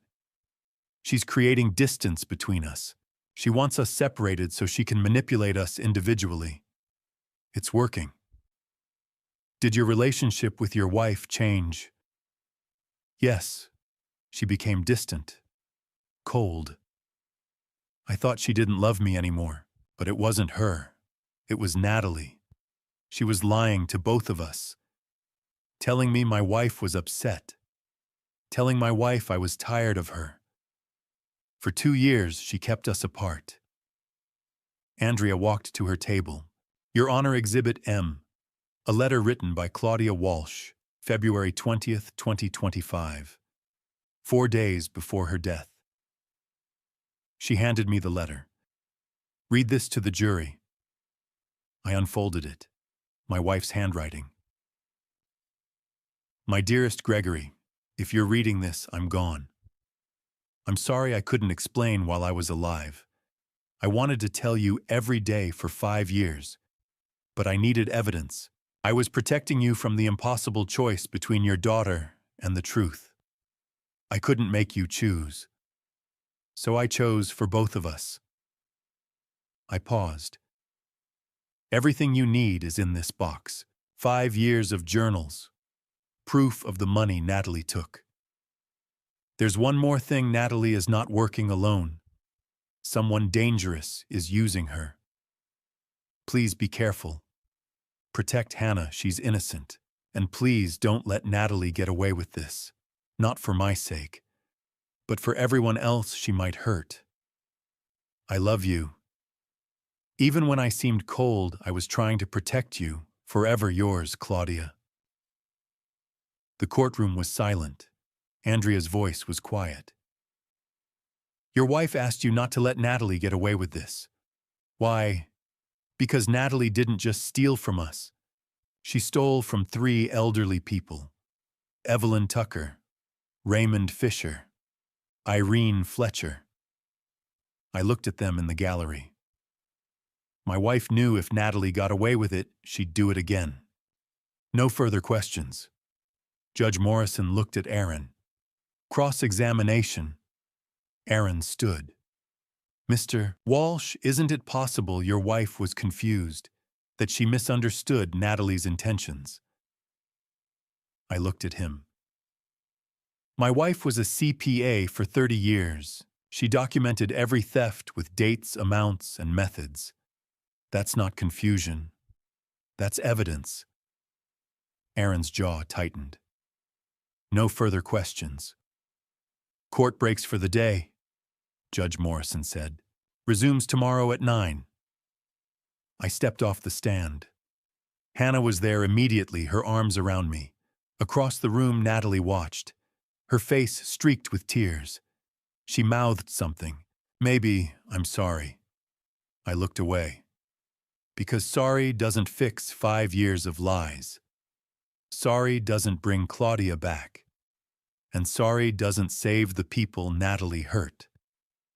The bailiff led her away, and I walked out knowing I'd just destroyed my daughter to honor my wife. Before we go deeper into a simulated scenario of what unfolds next, and why it offers an important lesson for us, I'd really like to hear your perspective if you were in this situation. How do you think you would feel? Please share your honest thoughts in the comments so we can discuss them together. Please note, the next part of this story includes dramatized elements created for educational and storytelling purposes. If this style doesn't align with your preferences, I fully respect your choice to stop the video here. Justice doesn't feel like victory. It feels like closing a wound that will never fully heal. 4 hours after the jury left to deliberate, we got the call. They'd reached a verdict. I sat in the gallery beside Hannah. Her hand was in mine. Across the aisle, Evelyn Tucker, Raymond Fisher, and Irene Fletcher sat together. 3 people my daughter had stolen from. 3 people waiting to see if the system would protect them. The jury filed back in. 12 faces carefully blank. None of them looked at Natalie. That's when I knew. All rise. Judge Morrison entered. We stood, sat when she did. Has the jury reached a verdict? She asked. The 4-person stood. A woman in her 50s with gray hair. We have your honor. On the charge of elder financial abuse, count 1, how do you find guilty? Natalie's shoulders jerked. Aaron put a hand on her arm. Count 2, guilty. Count 3, guilty. The foreperson read through all 10 counts. Elder financial abuse, identity theft, forgery, conspiracy to commit fraud, attempted fraud, 7 counts. Every single one guilty. By the time she finished, Natalie was sobbing. Her hands covered her face. Her whole body shook. I felt nothing. No satisfaction. No relief. Just emptiness. Thank you, Judge Morrison said to the jury. You are dismissed. She turned to Natalie. Ms. Walsh, please stand. Natalie stood slowly. Aaron stood beside her. She was still crying, her face red and wet. Natalie Elizabeth Walsh. Judge Morrison's voice was firm. You have been found guilty on all counts. Before I pronounce sentence, I will hear victim impact statements. She looked at the gallery. Evelyn Tucker. Evelyn stood. She was small, 78 years old, wearing a purple cardigan. She walked to the front of the courtroom with careful steps. I trusted Natalie like a granddaughter. She said, her voice quiet but steady. She came to my home, drank tea in my kitchen, looked at photos of my late husband. She told me about an investment that would help me leave money for my grandchildren. I gave her $15,000, every penny of my savings. Her voice cracked. She took it and disappeared. I couldn't afford my medications for 6 months. I trusted her, and she stole from me. Evelyn sat down. Raymond Fisher stood next. He was 83, thin, with a veteran's cap. I served in Vietnam, came home, worked 40 years as a teacher, saved what I could for retirement. Natalie told me she was collecting for a veterans charity, showed me brochures, official-looking papers. I gave her $22,000. He looked at Natalie. You stole my retirement, money I earned serving this country, money I saved teaching kids. You looked me in the eye and lied. He sat down. Irene Fletcher stood last. She was 80, with white hair and kind eyes that were now filled with tears. Claudia Walsh was my friend, she said. My neighbor for 15 years. We had coffee every week, talked about our gardens, our children. When she got sick, Natalie offered to help me with home repairs. Said the roof needed work. Took $18,000 as a deposit. Irene's voice shook. The repairs never happened. And Claudia never knew her own daughter was stealing from her friends while she was dying. She looked at Natalie. You betrayed all of us. Your mother, your father, your sister, me, everyone who trusted you. Irene sat down. The courtroom was silent. Judge Morrison looked at Natalie. Do you have anything to say before sentencing? Natalie stood, wiped her eyes. I'm sorry, she whispered. I'm so sorry. I made terrible mistakes. I let someone manipulate me. I hurt people I love. If I could take it back, I would. I'm sorry. Aaron sat down. Judge Morrison's expression didn't change. Ms. Walsh, I've heard your apology, but I've also read 5 years of journals written by your mother. I've seen security footage of you attempting to steal from her 7 times. I've heard testimony from 3 elderly victims you defrauded. She paused. You showed no remorse until you were caught. You targeted vulnerable people, including your own dying mother. This court shows no mercy for such cruelty. Judge Morrison looked down at her notes. On counts 1 through 3, elder financial abuse, you are sentenced to 2 years on each count, to run consecutively. On counts 4 through 10, fraud and identity theft, you are sentenced to 1 year on each count concurrent. Total sentence 6 years in federal prison. Natalie collapsed into her chair. Aaron steadied her. Additionally, the judge continued, you will pay restitution in the amount of $3,047,000 to Gregory Walsh and $55,000 to the 3 elderly victims. Upon release, you will serve 5 years of supervised probation. The gavel came down. This court is adjourned. Natalie was crying so hard now she couldn't stand. 2 bailiffs helped her up, led her toward the side door. She looked back at me one last time. I hope you're happy, Dad. I looked at my daughter, at the stranger wearing her face. I'm not happy, I said, but your mother finally is. The bailiffs took her away. Evelyn, Raymond, and Irene came over. One by one, they shook my hand. Thank you, Evelyn said. Thank you for standing up for us. Your wife was a brave woman, Raymond added. Irene hugged me. Claudia would be proud. I couldn't speak, just nodded. Hannah and I walked out of the courthouse together. The late afternoon sun was too bright after the dim courtroom. The world kept moving. People walking past, cars driving by. Like nothing had happened. But everything had happened. Are you okay? Hannah asked. No, I said. But I will be. We stood there for a moment on the courthouse steps. What happens now? She asked. Derek's still out there. FBI's looking for him. I looked at her. Rebecca said they'll find him eventually. He's done this too many times. Someone always talks. Hannah nodded. And us?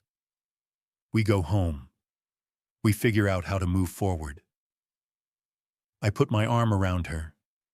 Together. She leaned against me. Mom saved all that money for 37 years. What are you going to do with it? I thought about Claudia, about the journals, about the 3 people who'd just thanked me for doing what she'd asked. Something that matters, I said. Something that would make her proud. We walked down the steps. Behind us, the courthouse doors closed. Natalie was going to prison. Derek was still out there somewhere, but Claudia's truth had won. And for the first time in 3 months, I felt like I could breathe. Grief doesn't end, but it changes. After 8 months, I could finally breathe without it hurting. Spring had come to Denver. Washington Park was green again, the lake reflecting blue sky. Hannah and I walked the path around the water. We did this every Sunday now. I've been thinking about something, Hannah said. She'd cut her hair shorter, started smiling again. The dinner 3 years ago, when I tried to tell you about Natalie. I'm sorry I didn't fight harder. I stopped walking. Hannah, don't apologize. But I'm the one who should apologize. I called you jealous. I chose Natalie over you again and again. I failed you. I failed your mother. My throat tightened. I'm sorry. Her eyes filled with tears. You didn't know. I should have listened. I pulled her into a hug. I'm sorry it took losing everything to finally see it. She held on tight. We didn't lose everything, Dad. We still have each other. We kept walking, past joggers and families. Normal life. I go to the cemetery every Wednesday, I said. Bring flowers. Sit for a while. Hannah nodded. She'd been with me twice. To Fairmount Cemetery. To Claudia's grave. The headstone was simple. Claudia Coleman Walsh, 1968 to 2025. Beloved wife and mother.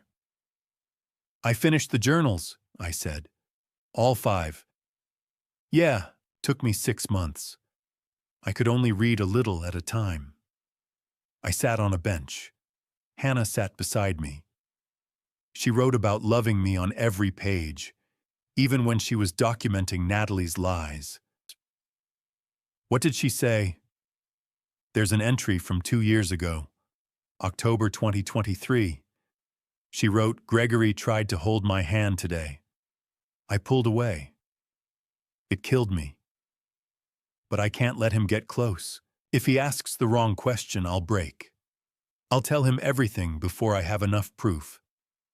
So I stay cold, and I hate myself for it. Hannah's hand found mine. For 2 years, I thought she didn't love me anymore. I wiped my eyes. But she loved me the whole time. She was just protecting me, carrying this alone. She was protecting all of us. I went to the cemetery yesterday, told her I'd finished reading, that I understood, that I forgive her. I turned to Hannah, and that what she did was the bravest thing I've ever seen. We sat in silence, watching the world move around us. Have you heard about Natalie? Hannah asked carefully. She's at FCI Greenville in Illinois. 5 more years at least. I leaned back. Aaron Mitchell sent a letter last month. Said Natalie wants to see me, that she's taking classes, working with a counselor, that she's different. Do you believe it? I don't know. Maybe. Or maybe she's still manipulating. I shrugged. Either way, I'm not ready. Maybe someday. What about Derek? Still out there. FBI thinks Mexico. They'll find him eventually. We stood up, kept walking. I've been thinking about the money, I said. The $3 million. Yeah. Claudia saved it for 37 years. I keep thinking, what would she want me to do with it? What do you think? I think she'd want it to mean something. To help people. I stopped walking. I want to start a foundation, something that protects elderly people from financial abuse, free legal aid, education programs, a hotline. Hannah's eyes filled with tears. Dad, that's perfect. I want to call it the Claudia Coleman Foundation for Elder Protection. Mom would love it. I was hoping you'd help me run it. She blinked. What? You're good with people. You understand design branding. And you know what it's like to be manipulated. I took her hands. I can't do this alone. I need you. Dad. She pulled me into a hug. Yes, of course, yes. We stood there holding each other. For the first time since Claudia died, I felt something other than grief. I felt purpose. When do we start? Hannah asked. Soon. I've talked to Rebecca about it. She knows lawyers who specialize in elder law, and Evelyn Raymond and Irene want to help. They want to be advisors, tell their stories. The people Natalie hurt, yeah, they're turning their pain into protection for others. I looked at the sky. That's what we're all doing now. Taking what Natalie and Derek destroyed and building something better. Hannah squeezed my hand. Mom would be so proud. I hope so. We walked back to the car. The sun was setting, painting the sky orange and pink. Beautiful, like the world was reminding us that beautiful things still existed. Dad, Hannah said. Yeah. Thank you. For finally listening. For choosing justice. For choosing me. I pulled her close. I should have chosen you from the beginning. I'm sorry it took so long. We're here now. That's what matters. We got in the car, drove home through Denver's streets, past the courthouse where Natalie had been convicted. past the bank where Claudia had kept her secrets, past everything that had broken us, toward everything we were building together. My wife's money would have made Natalie rich. Instead, it's making the world a little safer. The office was small, just 3 rooms on the second floor of an old building in Capitol Hill. But it was ours. A desk, a filing cabinet, a phone line, a sign on the door that read, "The Claudia Coleman Foundation for Elder Protection." 8 months after the trial, we opened the doors. Hannah stood beside me holding a pair of scissors. Rebecca Stone was there. Evelyn Tucker, Raymond Fisher, Irene Fletcher. A few reporters. Some people from the neighborhood who'd heard about what we were doing. I looked at the ribbon stretched across the doorway. Red like the stamps in Claudia's passbook. Red like the warning she'd left behind. "Ready?" Hannah asked. I nodded. She cut the ribbon, people clapped, and just like that we were open. Inside, Hannah had designed everything. The walls were painted soft blue, Claudia's favorite color. There were photos of her on the wall, not formal portraits, just snapshots. Claudia in the garden, Claudia at Hannah's college graduation, Claudia laughing, alive. "This is perfect," I said. Hannah smiled. She would have liked it. Rebecca stepped forward. "Can I say a few words?" "Of course." She turned to the small crowd. "I'm Detective Rebecca Stone, Denver Police. I worked on Claudia Walsh's case. I've been in law enforcement for 20 years, and I've seen a lot of financial abuse cases. Most of them go unreported. Victims are ashamed, scared. They don't know where to turn." She gestured to the office. "This foundation changes that. Free legal help, financial education, a 24/7 hotline, support groups. This is what justice looks like after the trial is over." People nodded. Evelyn wiped her eyes. Rebecca looked at me. "Mr. Walsh, would you like to speak?" I stepped forward, cleared my throat. "My wife Claudia saved $3 million over 37 years. She did it quietly, carefully. She never told anyone. And when our daughter tried to steal it, Claudia didn't report it. She documented it, built a case, protected her family the only way she knew how." My voice steadied. "Claudia died before she could see justice, but she left us everything we needed to finish what she started. And now that money, the money she saved her whole life, is going to save other people. That's her legacy." I looked at Hannah, at Evelyn, Raymond, Irene. "This foundation exists because Claudia refused to let cruelty win. And because 3 people who were hurt by my daughter chose to turn their pain into protection for others." Evelyn stood. "I'm honored to be part of this." Raymond nodded. "We all are." "Thank you," I said. "All of you." We spent the rest of the afternoon showing people around, explaining our mission, taking down names of people who needed help or wanted to volunteer. By the time everyone left, Hannah and I were alone in the office. "How do you feel?" she asked. "Like we're doing something that matters." She smiled, pulled out her laptop. "I've been tracking our first 8 months. Want to see home? We've been open 8 months. No, but we've been working, taking calls, connecting people with lawyers. Rebecca's been helping behind the scenes." She turned the screen toward me. "The Claudia Coleman Foundation.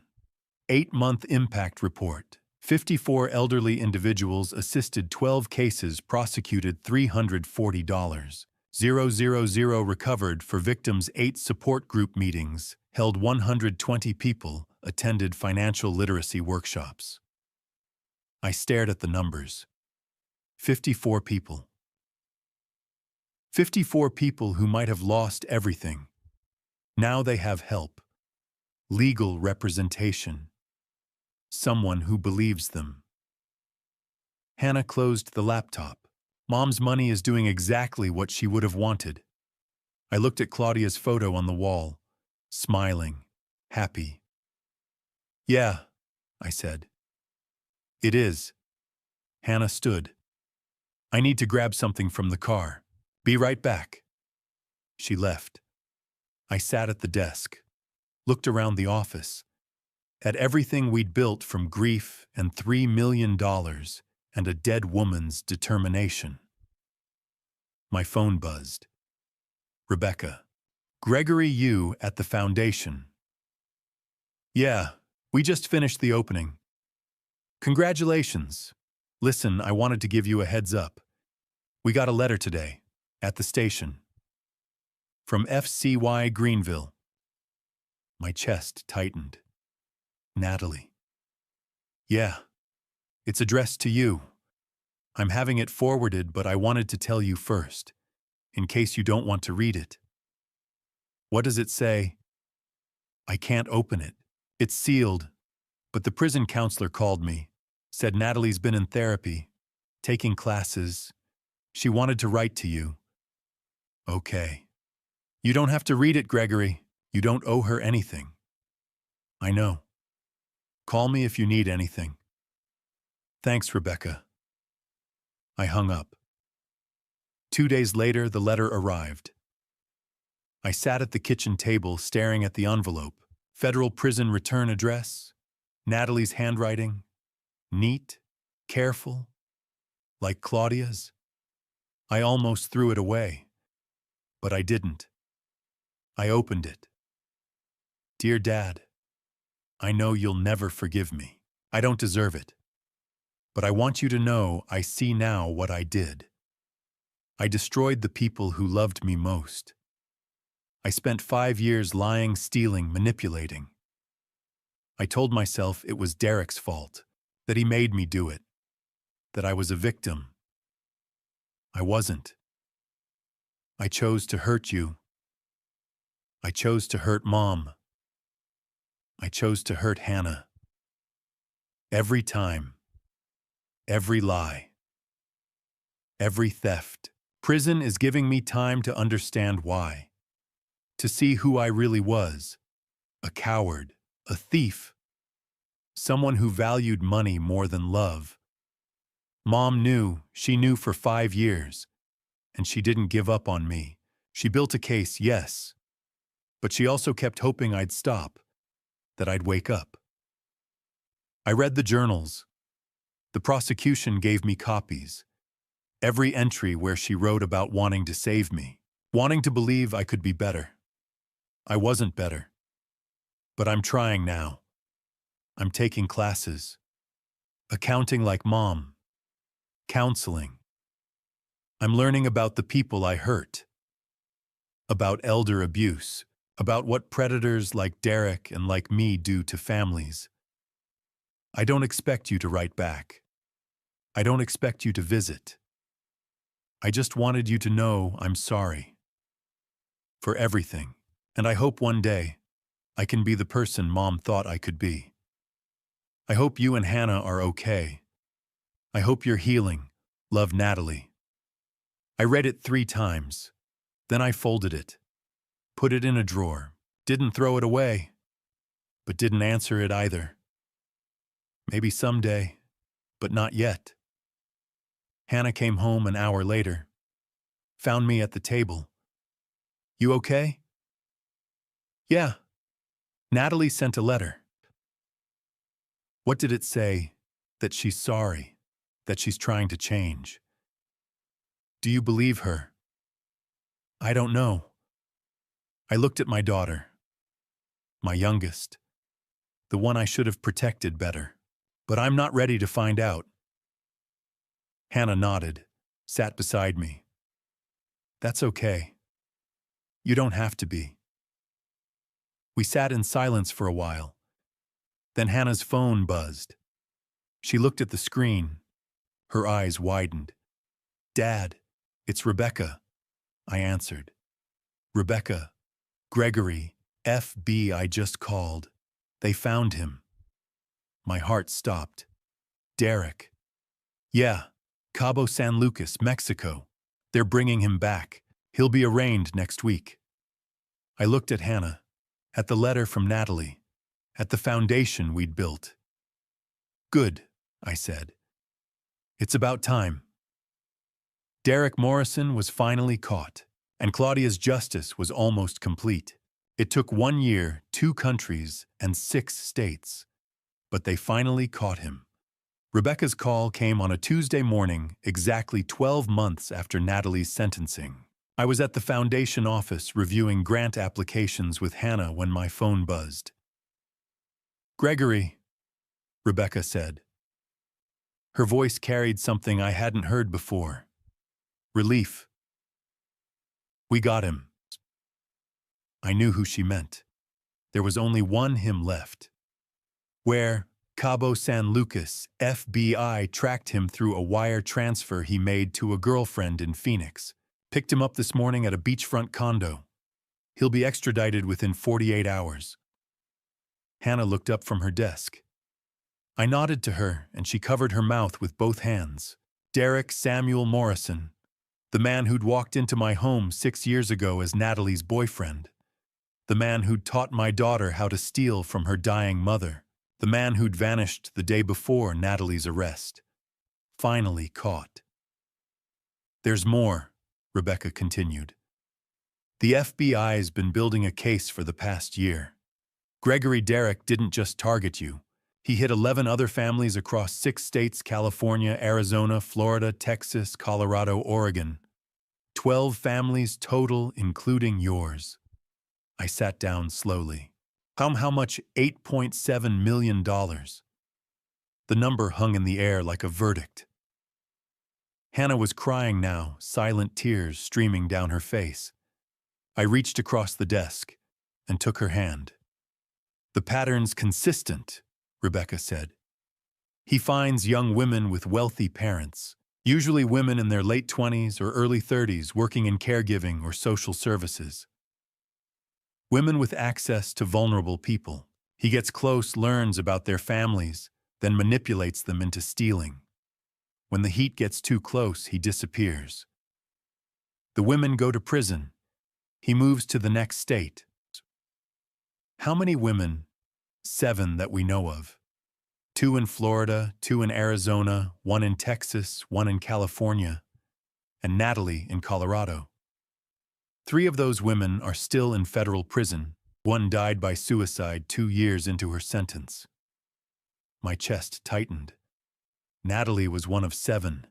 7 women he'd destroyed to get to their family's money. What about the families? I asked. Devastated. 3 elderly parents died before they saw justice. 2 families lost their homes. 1 man, a veteran in Texas, lost his entire retirement and had to move in with his son in another state. The Arizona victim was a woman with dementia. Her daughter drained her account over 3 years.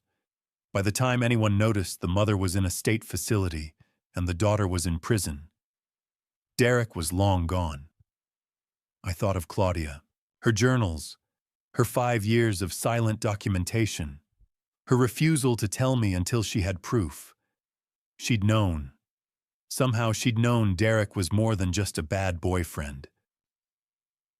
When's the arraignment? I asked. Next week. Denver District Court. They're charging him federally wire fraud, conspiracy, interstate transportation of stolen funds, money laundering. The DA wants you there, and Hannah, if she's willing. I looked at my daughter. She nodded immediately. We'll be there, I said. 1 week later, the federal courthouse felt different than the county building where Natalie had been tried. Bigger, colder, more permanent. Derek was brought in wearing an orange jumpsuit and ankle chains. His hair was shorter than I remembered his face, tanned from a year in Mexico. He looked relaxed, almost amused. That changed when he saw me. Our eyes met across the courtroom, and something flickered in his expression. Recognition, then calculation. He was still trying to figure out an angle. The judge, a woman in her 60s named Margaret Brown, reviewed the charges. 17 counts, each one carrying up to 20 years. Derek's attorney, a public defender who looked exhausted before the hearing even started, entered a not guilty plea. The judge set bail at $5 million, which might as well have been $5 billion. Derek had no assets. Everything he'd stolen had been spent or hidden. The defendant is remanded to federal custody pending trial, Judge Williams said. Trial date set for March 15th. As the marshals led Derek away, he turned back toward me. I expected anger, maybe fear. Instead, he smiled. "Your wife was smart," he called out loud enough for the whole courtroom to hear. "Smarter than all of them. She was the only one who saw through me before I could run." The marshals pulled him toward the door, but he kept talking, his voice carrying across the marble floors. "She built a case against her own daughter for 5 years. That's dedication. That's—" The door closed, cutting him off. Hannah was shaking beside me. Rebecca stood on my other side, her jaw tight. "He's trying to get under your skin," she said quietly. "Don't let him." But I wasn't angry. I felt something else. Something like pride. Claudia had seen him. Not just seen him, she'd understood him. She'd known that speaking up without proof would tear the family apart. So she documented everything. Dates, amounts, methods, patterns. She'd built a legal case that would stand up in court, that would protect Hannah and me even after she was gone. She'd beaten him without ever confronting him face to face. That was real strength. 3 months later, Derek's trial lasted 2 weeks. The prosecution brought in victims from all 6 states, elderly parents who'd lost their savings, daughters and sons who'd discovered too late what had been stolen, families who'd been torn apart by betrayal. The defense tried to paint Derek as a victim himself, abandoned as a child in and out of foster care, just trying to survive. His attorney argued that the women had acted on their own, that Derek had simply been a boyfriend who didn't ask enough questions. The jury didn't buy it. On the 14th day, they returned a guilty verdict on all 17 counts. Sentencing came a month later. Judge Williams sentenced Derek to 18 years in federal prison with no possibility of parole. Restitution was set at $8.7 million to be divided among the 12 victim families. "Mr. Morrison," the judge said, looking down at him from the bench, "you have spent the better part of 2 decades preying on families. You targeted trust. You weaponized love. You turned daughters against mothers, sisters against fathers. You left a trail of broken families and empty bank accounts across this country." She paused, letting the words settle. "This court will not show you the mercy you never showed your victims. 18 years. And I hope you spend every single day of that sentence thinking about the lives you destroyed." Derek said nothing. His face was blank now, all the charm and calculation finally gone. As they led him away, I thought of Claudia's letter. "Please don't let Natalie get away with this. Not for my sake, but for everyone else she might hurt." Claudia hadn't just saved our family. She'd saved every family Derek might have targeted next. I drove home that afternoon with Hannah beside me. We didn't talk much. There wasn't much left to say. When I pulled into the driveway, I sat for a moment, with my hands on the steering wheel, looking at the house Claudia and I had bought 30 years ago. "It's really over, isn't it?" Hannah said quietly. "Yeah," I said. "It's really over." She reached over and squeezed my hand. "Mom would be proud of us." I nodded, not trusting my voice. "Claudia, if you're watching, we got him. Both of them." The Claudia Coleman Foundation had helped 54 people in 8 months, 12 prosecutions, $340,000 recovered, lives protected, families saved. Derek Morrison and Natalie Walsh were both in federal prison. And Claudia's legacy wasn't the money she'd saved. It was the people we'd protect with it. Justice didn't feel like victory. It felt like an ending, and maybe finally a beginning. 18 months after I found that passbook in the trash, I finally understood what my wife had been trying to tell me all along. The truth doesn't just set you free. It demands something from you first. It demands that you look at what you don't want to see, that you admit what you don't want to admit, that you choose what's right over what's easy. Claudia chose the truth, and it cost her everything. But in the end, it saved us all. I was sitting on a bench in Washington Park on a Sunday afternoon in late spring. Hannah sat beside me, rocking a stroller back and forth with one hand. Inside the stroller, wrapped in a pink blanket with her tiny fists curled against her chest, was my granddaughter, Claudia Grace Walsh, 3 weeks old. Hannah had told me the name 2 months before the baby was born. I'd cried in the hospital parking lot for 20 minutes. "She's got Mom's nose," Hannah said, smiling down at the baby. "Look at that little thing." I leaned over and studied my granddaughter's face. She was right.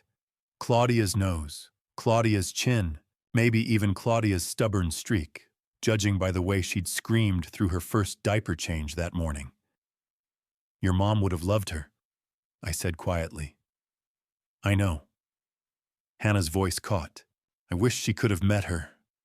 We sat in silence for a while, watching joggers pass by and dogs chase tennis balls across the grass. The park was full of families, kids on bikes, couples holding hands. Life moving forward the way it always does. "The foundation hit a milestone last week," Hannah said after a while. "We've helped over 150 people now. 18 months, 150 victims of elder financial abuse who got legal help counseling or financial recovery." I nodded. I knew the numbers. I reviewed them every week. "We've recovered $1.2 million for victims across 8 states, Hannah continued. "And 8 states have adopted our model.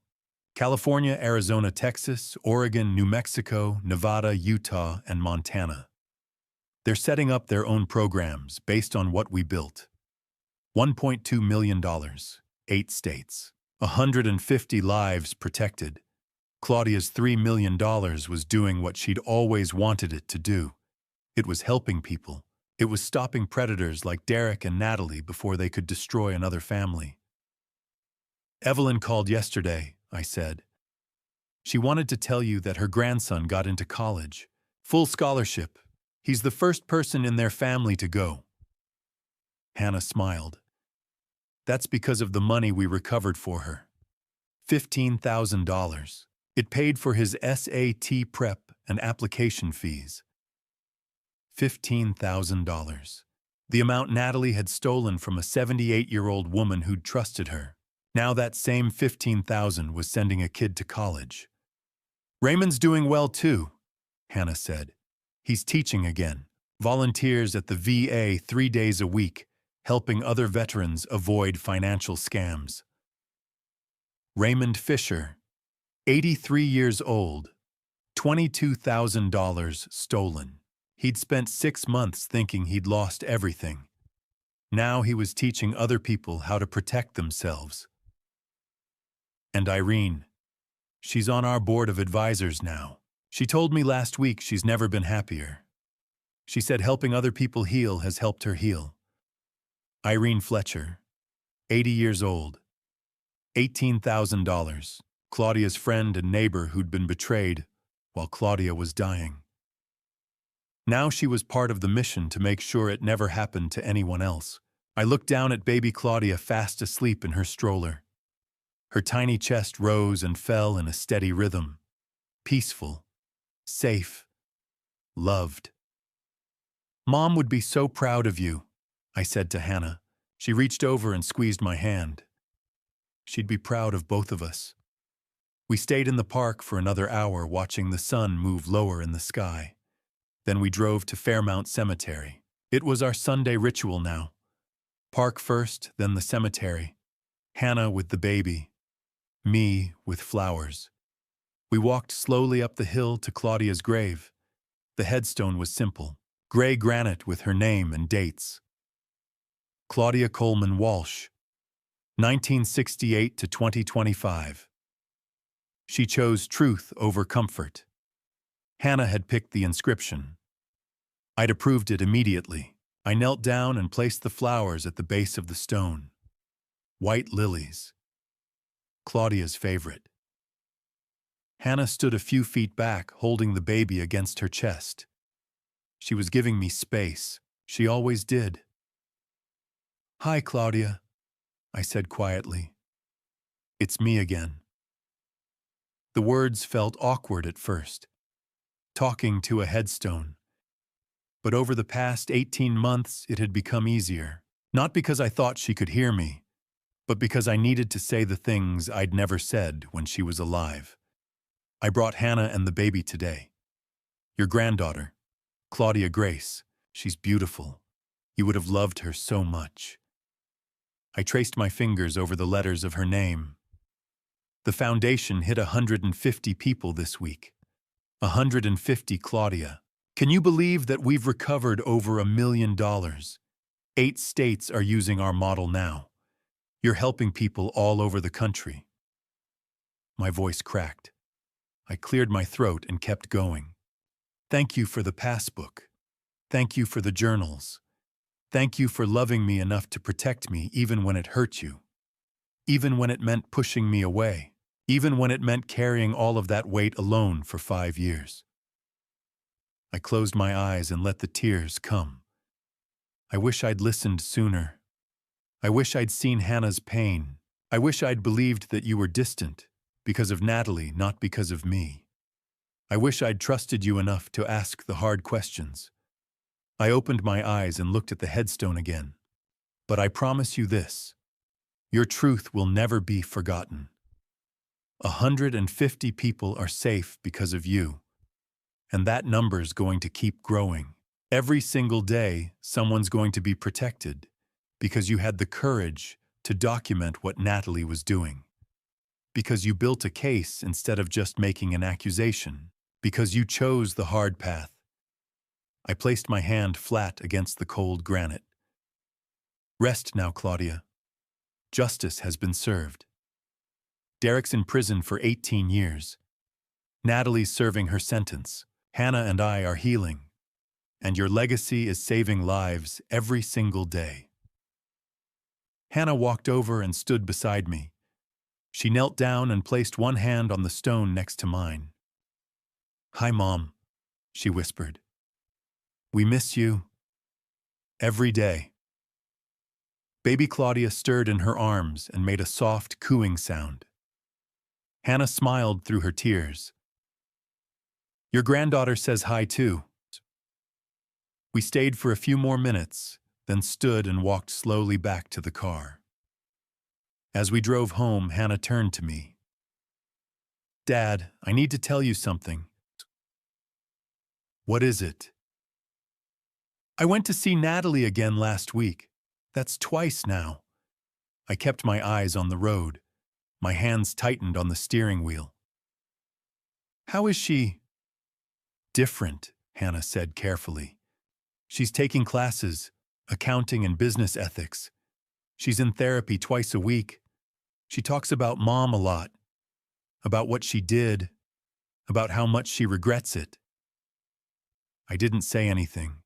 "She asked about you," Hannah continued. "She wanted to know if you'd ever consider visiting." "I don't know if I can," I said honestly. "I know, I told her that. But Dad, I think she's really changing. Slowly. But it's real." I pulled into the driveway and turned off the engine. We sat in silence for a moment. "Do you think you'll ever forgive her?" Hannah asked quietly. I looked at my daughter, 27 years old now, stronger than she'd ever been, a mother herself. "I don't know," I said, "but I know your mom would want me to leave that door open. Not for Natalie's sake, for mine. Hannah nodded. That's fair. She's got 4 more years, I said. Maybe by then I'll be ready. Maybe I won't. But I'm not closing the door completely. Your mom wouldn't have wanted that. Hannah reached over and hugged me. I love you, Dad. I love you too, sweetheart. That night, after Hannah and the baby had gone home, I sat in my living room with a cup of coffee and looked at the framed photo on the mantel. Claudia and me on our wedding day, 30 years ago, young and hopeful, and so sure we had everything figured out. We didn't have anything figured out, but we loved each other. And in the end, that love had been strong enough to survive betrayal, secrets, and even death. Some people say the truth hurts, and they're right. It does. The truth shattered my family, sent my daughter to prison, and revealed that a marriage I thought I understood had been built on secrets I never saw. But in the end, the truth is the only thing that heals. It's the only thing that lasts. My wife knew that, and now so do I. The Claudia Coleman Foundation would keep growing. More families would be protected. More predators would be stopped. More lives would be saved. Because one woman had the courage to choose truth over comfort. And because of that choice, her legacy would live forever. When I look at this family story, I see a man who mistook comfort for wisdom. I ignored patterns. I believed tears over evidence. I chose peace over truth, and it nearly destroyed what mattered most. Don't be like me. Don't wait until silence becomes proof. When someone you love warns you quietly, listen before it's too late. I learned this the hard way. God doesn't always shout. Sometimes He whispers through discomfort, through unease you can't explain. When I felt something was wrong and turned away, that wasn't peace. It was fear wearing a familiar face. This family story taught me that love without accountability becomes permission for harm. Here's my personal belief. Forgiveness is sacred, but boundaries are necessary. I don't see this as revenge. I see it as responsibility. In Grandpa's stories like mine, age doesn't make you wise, humility does. I had to admit I was wrong before I could protect anyone else. I believe God allowed the truth to surface, not to punish, but to preserve what remained. My wife's silence wasn't rejection, it was protection.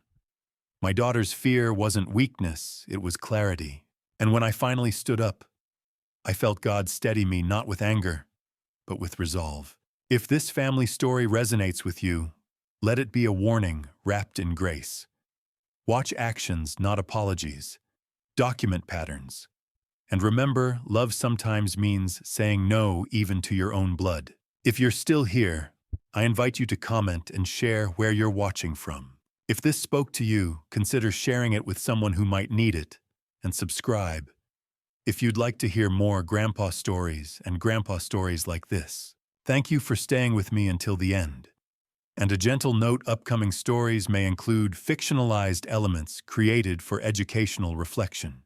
If this style isn't right for you, feel free to step away and choose content that suits you better.